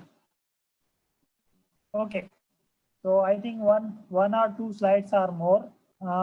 What kind of test you have to do? So see, there are different tests. For this, you have to refer to the Dr. K.K. Agrawal videos on YouTube. You can note down his name, and he has actually made around 100 videos. And this person is a Padma Shri awardee. He is doing really great service. In fact, I think every day he is live, and around some 400 to 500, even thousands of the patients in Delhi from other parts of India are coming on the Zoom who are COVID positive and taking medication from him online and somehow managing the medication. So he has given a lot of information. I used to follow his videos, so that's what I came to know much about the COVID from him only. So different blood tests are there to know the viral load. In the private hospital, they will do it. In government hospital, they are doing blood test and they are not revealing what kind of test they are doing. So there is one ESR test for knowing how much infection is there. Normally, if you have infection, your ESR will rise above 20. So normal range is between less than 20 in a normal patient having normal blood test. As long as your WBC count is in a reasonable, and if your ESR is reasonable, your viral load is less, your mild case. If your ESR is above 50 or around 100, then your viral load or infection might be higher. So you can refer to Dr. K.K. Agrawal video. He has explained about this. Then there is one more test, which is C-reactive protein test. I don't know government hospitals are doing this or not. This test is for knowing the inflammation. There is some markage above it. If the number is high, then your inflammation is high. Then the medication can be inflammatory medicine. So this gives that idea about what kind of medication you should be given. Then there is another two tests, which is fibrinogen test and D-dimer test. These two tests are for knowing the blood clotting. So these two tests are for knowing the blood clotting. So how much blood clotting is possible. So many of the patients they will be giving this heparin or the aspirin for once they come to know that there is a possibility of blood clotting. So more you can know from the Dr. K.K. Agrawal videos. Please subscribe him. You can get lot of information on the COVID-19. So I think this might be last or one more slide. Prevention is better than cure. So no substitute to mask, hand wash by soap solution. Social distancing is always you have to follow till the vaccine you get. If someone suspect he or she is getting symptoms, as I told already, isolate yourself. Ask your family members to provide food in your room at any cost. Don't allow your family members to come very close to you. You must wear the mask and they also must wear the mask. Avoid using common toilet or bathroom. Why the mask is required? Because by talking also it is spreading. It is not like that you will be coughing and then only it is going to spread. By talking also it is enough. If the distance is even 2 meters, if both of you are not having mask, it will spread. So then avoid using common toilet and bathroom. In some cases, you may not have more than one toilet or bathroom in some houses, or when the houses are very small, then it is difficult. So you have to use the Dettol after once use of one who is suspected symptomatic. So better use Dettol because it is spreading through the toilets as well. So go to hospital on your own or ask the person accompanying to have mask and keeping the distance. You must have mask. So this is already but what happens is once somebody gets symptomatic, our family members don't take it as a COVID, or we are not used to be keeping the distance, and that may create problem because once everybody gets positive, then everybody is in the hospital. That is the problem. So finally, do not panic and have courage and hope for 14 days. That is most important. Count every day. And there are post-COVID sufferings are there. These sufferings are mainly for the people who have gone to ICU ventilator, because it will create some sort of psychological stress, or the people who are always thinking they may get after COVID that I have survived, or they may feel that death was very close to me, and they may always think that they may die. So these kind of psychological stress they may undergo. Some may have heart or lung issues. It is not everybody, but some may have. Some may suffer social isolation for few days, especially in villages. So in villages, people, they are thinking something has happened and they are not coming closer to you. Maybe after few days they will come, it will become normal. So until the vaccine comes, better, prevention is the cure.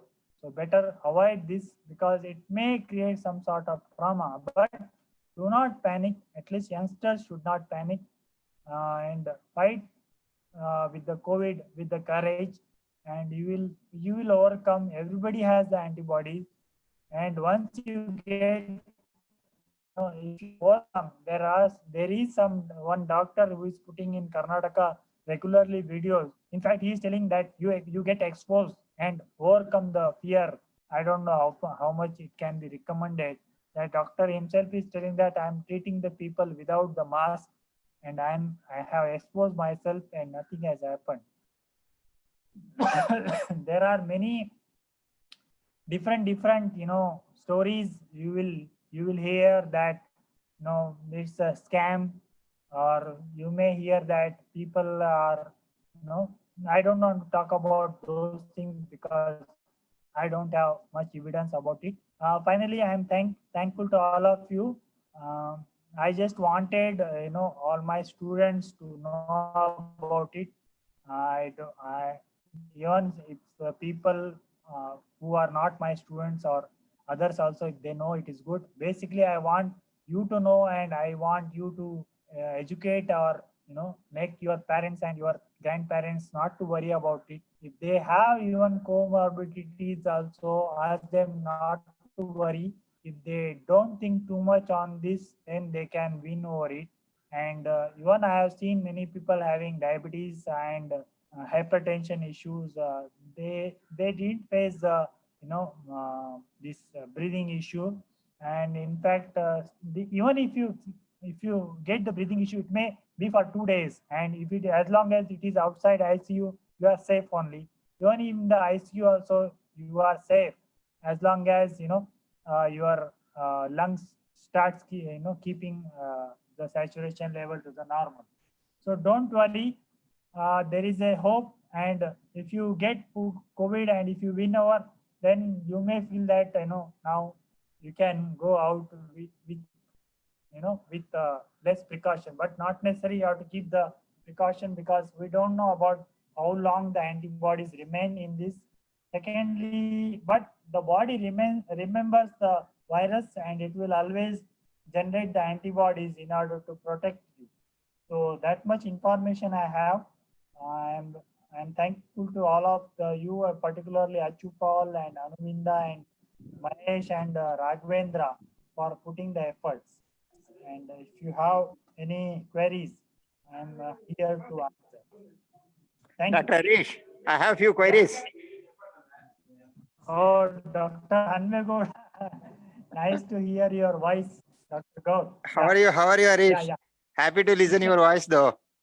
Thank you. I think I have shared my videos. You can see me now. I'm still fine. Sir, but he's coming. Harish, what kind of patients have you seen in the surrounding? Yeah, that is a good question. What kind of patients have you seen? Yeah. Sir. See, yeah. My problem with the government hospital is I don't know. This is all thinking. See, the government hospitals will keep the people in the big hall. Okay.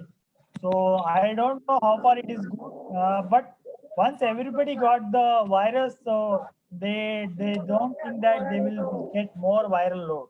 So that's where they tell that you have to wear the mask in the that is one thing, and better to have ventilation in the hospital. So the patients I have seen is from pregnant ladies to the very young people, and some of the people are actually majority, as I told, 70% are asymptomatic. They have mild headache. ನಡೀರಿ ಹಾಗಾದ್ರೆ. Dr. Gaud, you are in the. 1 second, wait. ನಿಲ್ಲಿ ಹಂಗಾದ್ರೆ. I think you are in the university. That too on Sunday.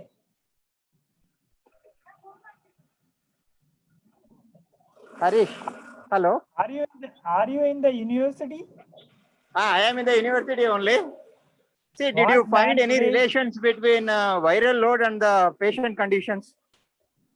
See, viral load, it can be detected by another test is there, blood test is there, but in the government hospital, they will not reveal. So with the viral load more within the 7 days, if it multiplies more, then only patient will go into the more trouble state. Basically, these patients will get the breathing issues. These patients mostly are comorbid, not the young people. At least not below 40 year old. I have not seen much of the people below 40 year having the issue of breathing issue. So there are people with the 40 above age, 40 to 60 basically. They are having this problem and mostly they are obese. There are people who are not necessarily obese, but they have some issues with the lung and they are facing this problem.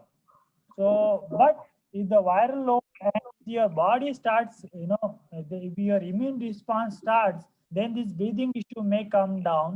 So mostly they are facing the problem between 2 to 3 days. But I have seen one case where the person is around 67-year-old. He was into the ICU for almost 4 days. And I have seen not one, there are 2-3 cases who were in ICU for 4 to 5 days. That means their oxygen saturation was somewhere between 85 to 80. So they have to provide heavy oxygen flow and they have come out of that after the 4 to 5 days from the ICU. And after coming outside, they have been kept on oxygen for 2-3 days. Basically, when you are sleeping, your oxygen saturation may come down by 2 to 3%. That's where, the sleeping position, I forgot to tell, you start practicing now sleeping on your stomach. Mainly the people who are around 40-year-old, if they are obese also, if they are not obese also, start practicing sleeping on your stomach. Or start practicing sleeping on one side, not like normal sleeping on the back. Because when you are sleeping in a prone position or on your stomach, your lungs, the bigger part of your lungs is in the back side. So they will expand. So that's where breathing practices, if somebody starts from now, it is good for you. Or if somebody is walking every day, it is good for you because it will improve your lung capacity. So the people who are obese, if they don't sleep on your stomach, because I have seen one of the patient who was with us who actually recorded because he was mentally disturbed, and actually I don't want to take credit, but he has given credit to me, and doctor moved him to my room because I was very active there. So I helped him and I ensured that he was on the side, and then only it was improving. But now he's all right, and he's a friend for lifetime now. So basically, you start practicing sleeping on the stomach, so it will improve your breathing capacity.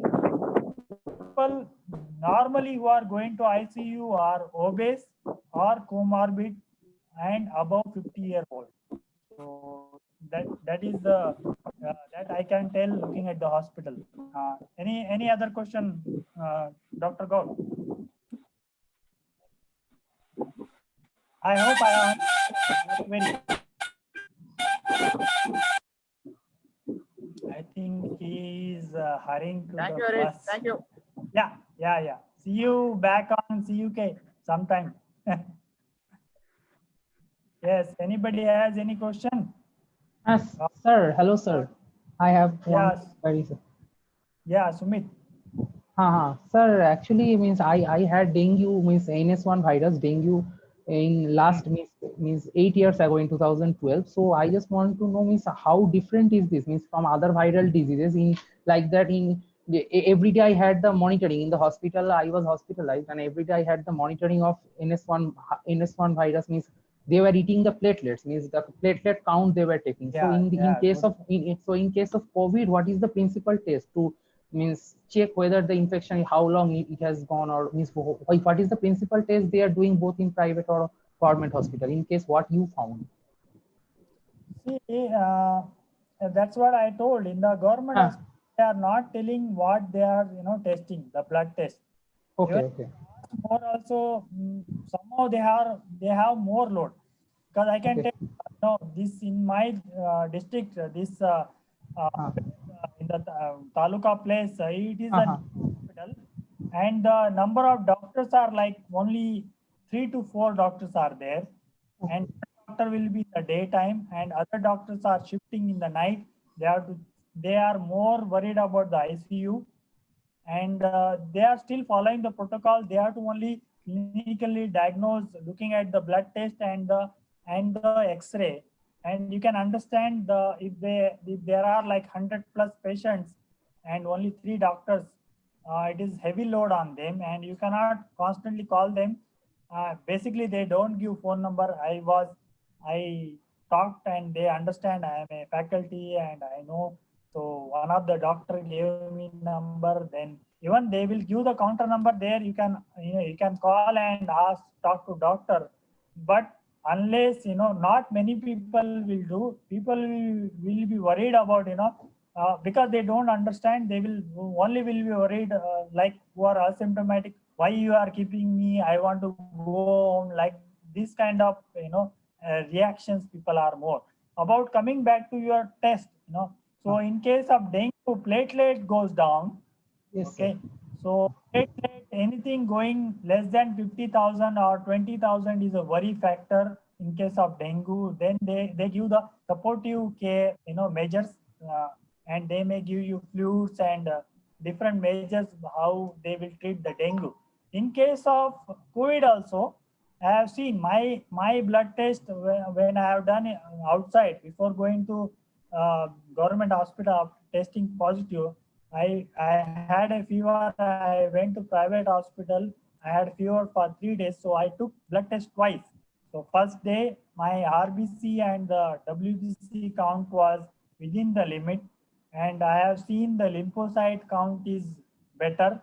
So lymphocyte count should be better. Otherwise, your COVID can be little heavy viral load. And secondly, your ESR, as I told many times in a hospital, they may not do ESR. ESR above 100. You can check KK Agrawal video for exact number. That will tell that infection is high. So normally in any fever, ESR can go around 30, 40, or 50. But very high ESR may give indication that infection is high. Secondly, they are doing the C-reactive protein. This gives indication about the inflammation. So this virus can create inflammation. So as I told, it is doing damage in the lungs. In the lungs, it can trigger inflammation. And if the inflammation is high, then as I told, your body will start, your immune will start reacting very heavily. And as you might have read, that heavy reaction of this immune will damage multiple organs. So that is one danger is there. But mostly the cases having comorbid, they are facing this problem. There can be 1 or 2 cases where youngsters have faced this problem and they have died. I cannot guarantee because I am not a medical doctor, but I have read through the literature and the cytokine storm which they speak about. That will suppose you have multiple patches in the lung, and then the cytokine storm, which actually is acting as a defense mechanism, will try to attack the virus, and it may attack multiple places. But don't worry, by knowing more things you will be worried more. That is one factor. So sometimes ignorance is good, but awareness is fine. Sometimes ignorance is good because, like I told, many people are treating in the village like it is another fever. So yeah, being educated, I cannot tell, but sometimes it is better not to know all the details because it will create panic. But cytokine storm is possible. Medication for it. What they are doing is they are giving the medication which will suppress your immune for a while, so that your immune will not respond very highly. So that's what is the injection. I think it's a tocilizumab, some name I am forgetting. There is one more injection they have from the Biocon. They have given the permission, but the number of patients they have tested is only 20. And there are reports that tocilizumab, I just mispronouncing. You can get it in the Google. There are indication that it may not work also. There are reports which I have seen yesterday. It is not necessary it is working, but it is well-known drug which is given for reducing the immune response or reducing the cytokine storm, which basically may kill the people. Okay, so cytokine storm, but I don't know. It's a body. See what I have seen in India. If you compare with the first world country, as I told, in Italy, the people who are died is above 65 only. In US also there are some youngsters who have died, but looking at the factors which they are coming in the news, I feel it is correct that we have been given BCG vaccine. So we are in India are prone to more infection because of we are under the tropical zone. So in the tropical zone, we have different kinds of diseases due to bacteria and virus. So we are more exposed to this from our childhood. So almost everybody might have got typhoid or dengue or chikungunya, or you might have got this one. What is that? Hepatitis. So all these are viral diseases. So your body knows about virus already. So your body produces the antibodies. So that's where majority of Indians have antibodies. Obviously, with the age, your more of the antibodies may not be produced, and your immune might be weak. So those are the factors. That's where some percentage of the people are dying. But still, majority, our body is every year we are getting 1 or 2 times fever. It is good for us because our body is alert and our WBCs are ready for fighting. As long as your WBC is high, I don't think that this virus can do anything to you. So I have seen my WBC was quite good. My brother's WBC was on the boundary, and both of us platelet was down, but both of us have recovered. And my mother had a very high fever. Unfortunately, we could not do the blood test for her. But after after third day, fourth day, they started giving the antibiotics, and within 2 days she recovered. I was little worried because she had in the mind that one particular doctor, if she goes to that hospital, she will recover.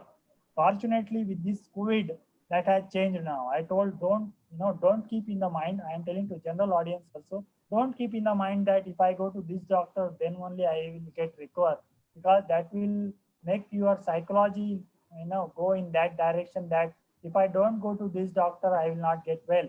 Then obviously your mind will go in that direction. So it is better not to keep this kind of thoughts in the mind. So I hope I have given answer. There are some tests which will reveal about the viral load, and Yes, that sir. will be useful for the recovery. But in private hospital they are doing, and some of the tests already I told, which are for knowing how much is the blood clot. Fibrinogen test and D-dimer test is there to know Yes, sir. whether the blood clot formation is there.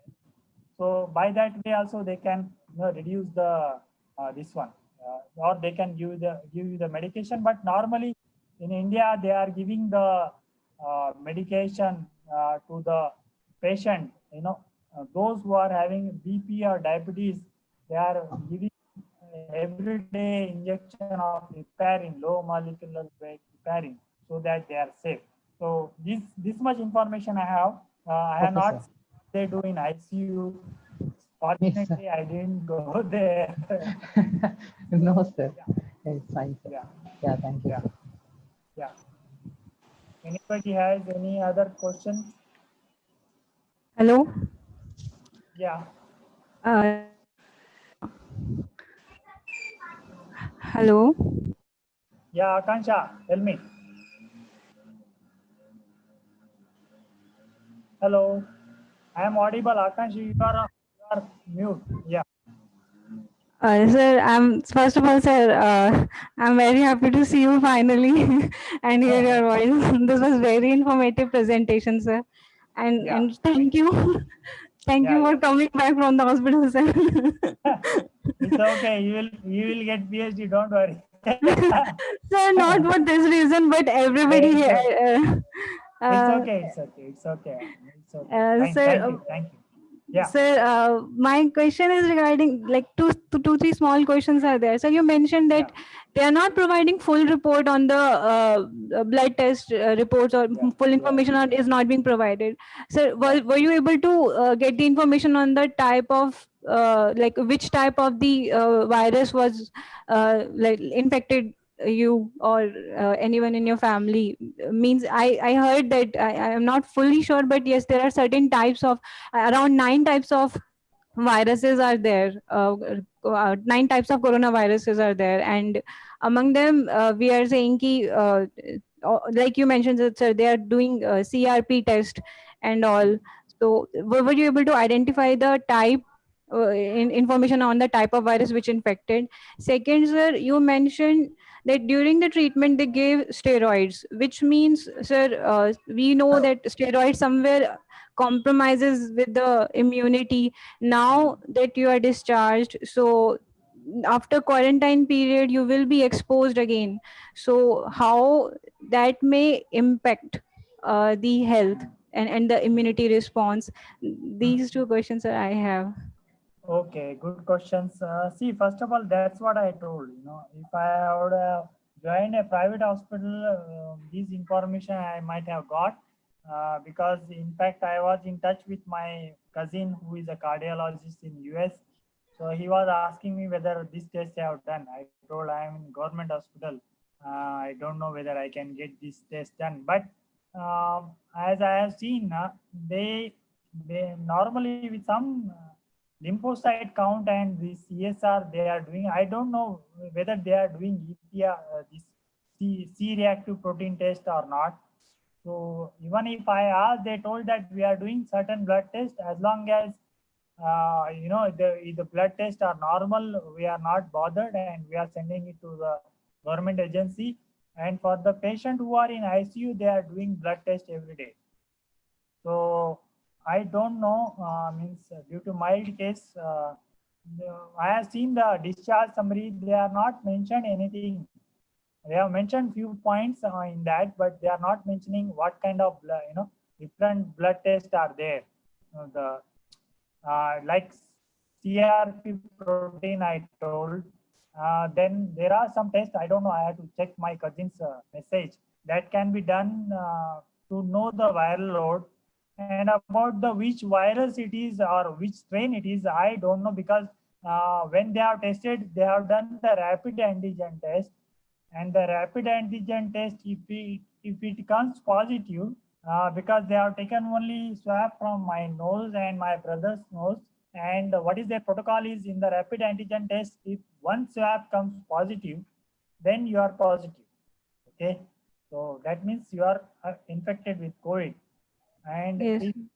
if they will do, if it comes negative, they will also take swab from your throat. If that also comes negative, then they will say that you are negative. And if one comes positive and one comes negative, then they will take that sample and they will send for RT-PCR test. So this is how they will do in order to ensure positive comes faster. If you get one rapid antigen positive, then you have to join the hospital. That's it. And if it comes negative, then they will double check, because false negative chances are more, but positive is positive according to them or according to what they are following the protocol. Yes. It's like they are waiting for the positive. and we are praying for the negative. So that is what is happening there. And second question you ask about the, what did you ask Sir, about? it is well It is about immunity, sir, because they provided lung patch made you take steroids, sir. So susceptibility to the risk, post-treatment risk, sir. I will tell actually as looking into matter, because in US and in cities also, if you are having the only symptom of fever or something, many people are taking home isolation. So I have seen this, and with the home isolation, they are not testing their X-rays also. Okay, once they are getting well, you might have seen KK Agrawal videos. Many people are at home and taking medication, so they are recovering, and they are not testing their lungs. So in what I can say that, as if your lung get really infected more, you will get breathing problems. So if you get breathing problem, obviously you are somewhat critical. So that's where you will run for the hospital and complication may happen. But many people who stayed at home, they may have patches, but as per the literature also I have seen, within 2 weeks your patch should recover. So that's what is the literature, and I have seen my case. They told initially you have a small patch. The doctor was good, he was a very good, I don't know, he was talking nicely with me, and I was constantly asking, and he told initially you have a little patch, Hola, so try to sleep on the, you have a little patch in the left side, so try to sleep in the right side, and then or try to sleep in a prone position. But after 2 weeks of giving antibiotics and this steroid they are giving basically for prevention of secondary infection, and the steroid may help in anti-inflammation, but mainly I have read about it, it is actually helping in recovery of the symptoms of pneumonia or recovery of the respiratory infections.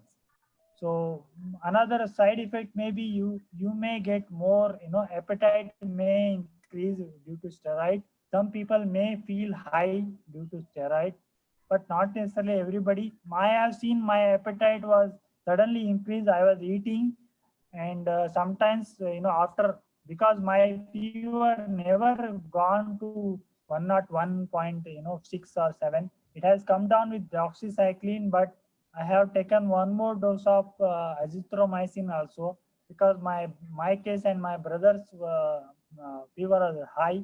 He recovered within the 2 doses of azithromycin and went in front of me saying, "You take care of mom." So I took the azithromycin 5 days.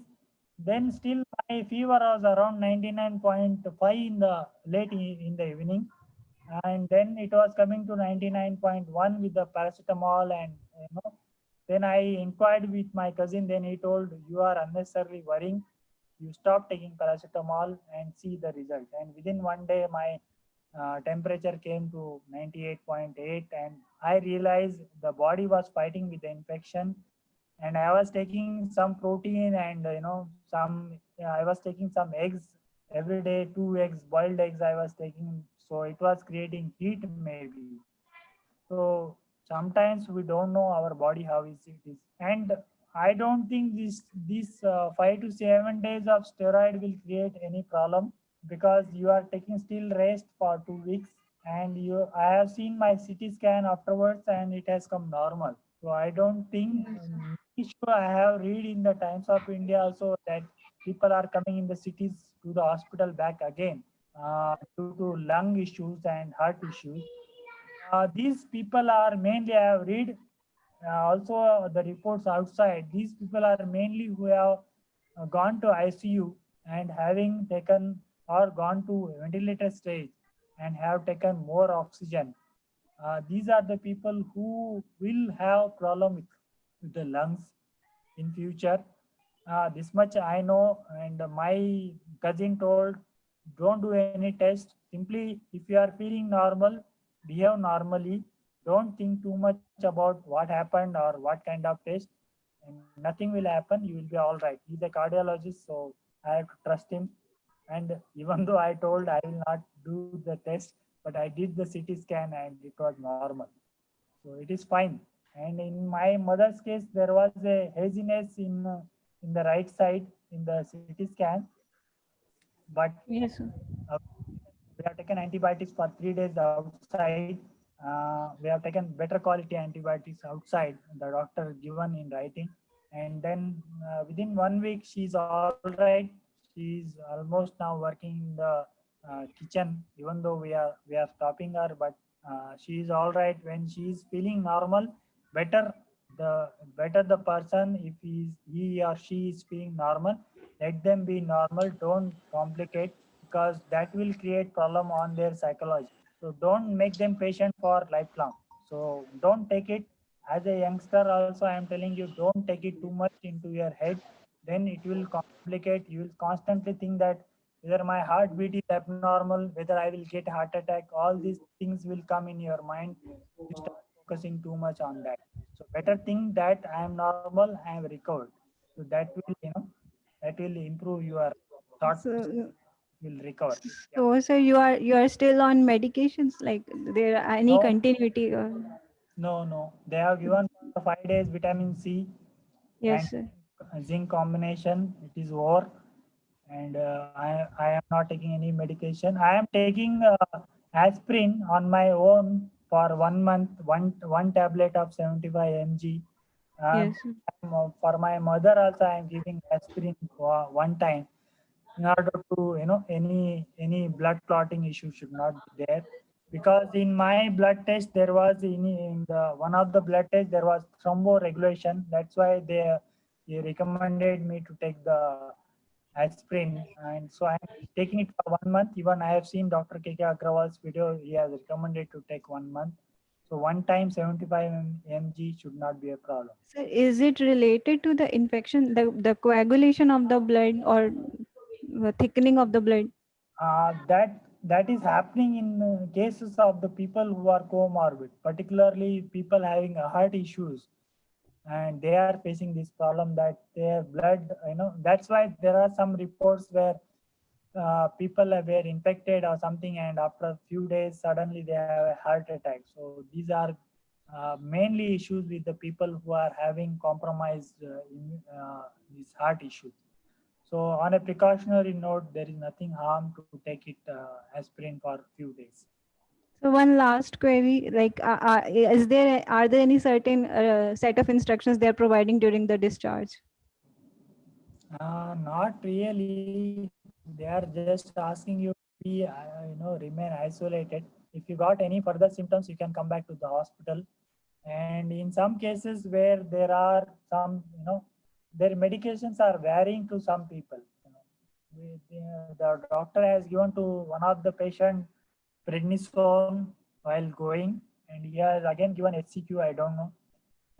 For us, he has not given any other medication. Only vitamin C he has given, and it is varying with the kind of patient. So normally, youngsters in 2 weeks they will recover. So they are not giving any further medication apart from vitamin C and zinc. Thank you so much, sir. Thank you, sir. Yeah. Any further queries, or I think we have answered all queries. Sir, actually in chat box there are many questions still. So shall I take it one by one? Yeah. Someone is asking like, can one get corona twice? There are no reports as such, because as I inquired with my cousin, he told there is highly unlikely second time, one will get. But there are reports from UK that antibodies remain for 2 to 3 months, and there are counter reports that body will remember the virus, so there will be antibody generation. So still there are lots of gap in the knowledge, lots of information, lots of papers which are not still peer reviewed. So I don't know particularly whether, but even though I got tested positive, I need to be again taking care, mask and sanitization and all. I have to take care because I don't know, it may affect second time also, but I don't know. I am not a doctor. So as per the reports, and it normally doesn't infect one more time. But as the flu comes every year, we don't know, as they are telling that corona will remain with us. So as long as antibodies are there, you are less likely to get infected again. Yeah. Yes, sir. Then someone named Dr. Manohar, he has asked for how to manage asymptomatic patients. How to manage? Yeah. See, first of all, if you are asymptomatic and if you have a choice of staying at home. So if you are asymptomatic, you can stay at home, and the only thing, as I told, you have to stay at home isolated. You have to ensure that none of your siblings or parents come very close to you. You have to keep the mask. You have to ensure you have a separate bathroom and toilet, and these things you have to take the precaution, because by talking also it is spreading. So if you are keeping a close distance, it will spread to others. So you can manage it at home, and if you are staying single, then you can manage on your own, not an issue. Yeah. Yeah.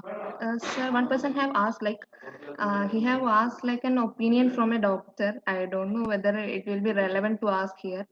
My father is admitted in AIMS, Bhubaneswar, Odisha, in cardiology department. Before bypass surgery, he was affected with COVID. He is now recovered from corona. Can I plan to bypass surgery of heart, or it may be a problem in future? This is purely a question should be asked to doctor. I think he thought I am a doctor. So that's where it has come. I am not a doctor. I am doctor with a rate. So that's a doctorate. So that's what it is confusing. He has to contact to the doctor only in the AIMS, and they may tell some time period for waiting period for that, and then they may allow it for the surgery. So I'm not I'm not a right person to answer this question. Yes, sir. Sir, someone named Bhagav is asking that how much did you spend while your treatment? He has been asking twice. As That's why as I joined in government hospital, it is a free. You don't have to pay anything. You have to pay only 5 rupees for testing, and then once you are positive, you have to join there. You don't have to pay anything. All the medications are from the government. Only CT scan I did from outside because they don't have facility. So that only cost me. Otherwise, there is no cost. So from the government hospital, you don't have to pay anything. In fact, they will provide you food also. So you don't have to pay anything. Sir, good evening, sir. Yeah, Raghavendra. Sir, good evening, sir. Happy to see you, sir. Recovered. Yeah. Thank you, Raghavendra. Sir, you will take so much care that, sir, if it is a cloudy day, you will wear a sweater, sir. In this situation, how you got affected with this corona, sir? Where you got contacted and all? See, taking protection is different. Actually, I am in my hometown. I normally don't go outside, but my brother goes outside, and he drives a auto. So somewhere he has taken some infected person, and normally see sometimes here that awareness is still down. So yes, he used to keep mask a little down. While speaking, he will forget the mask is little down and the nose is exposed. And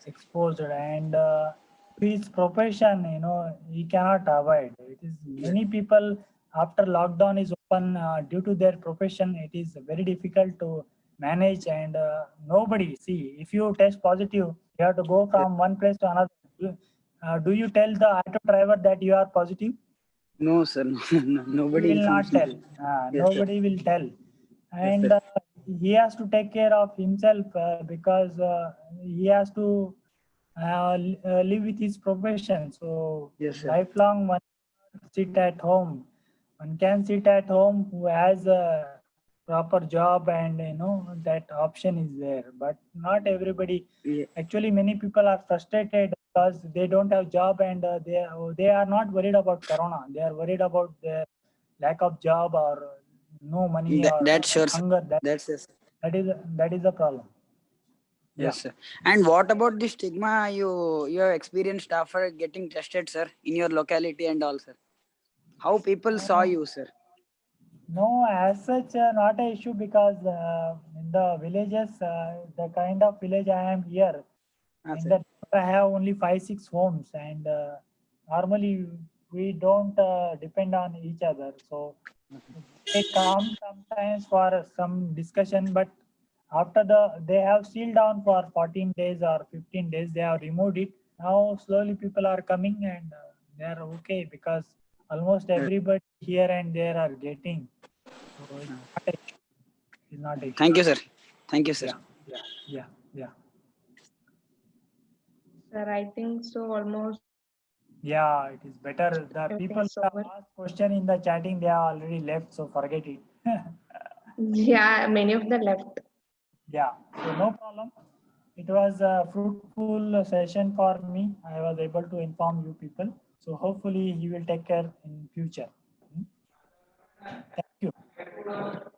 Thank you, sir. Thank you. So I can sharing the screen. Achupal. Thank you, Achupal, Anuvinda, and all. Welcome, sir. Thank you.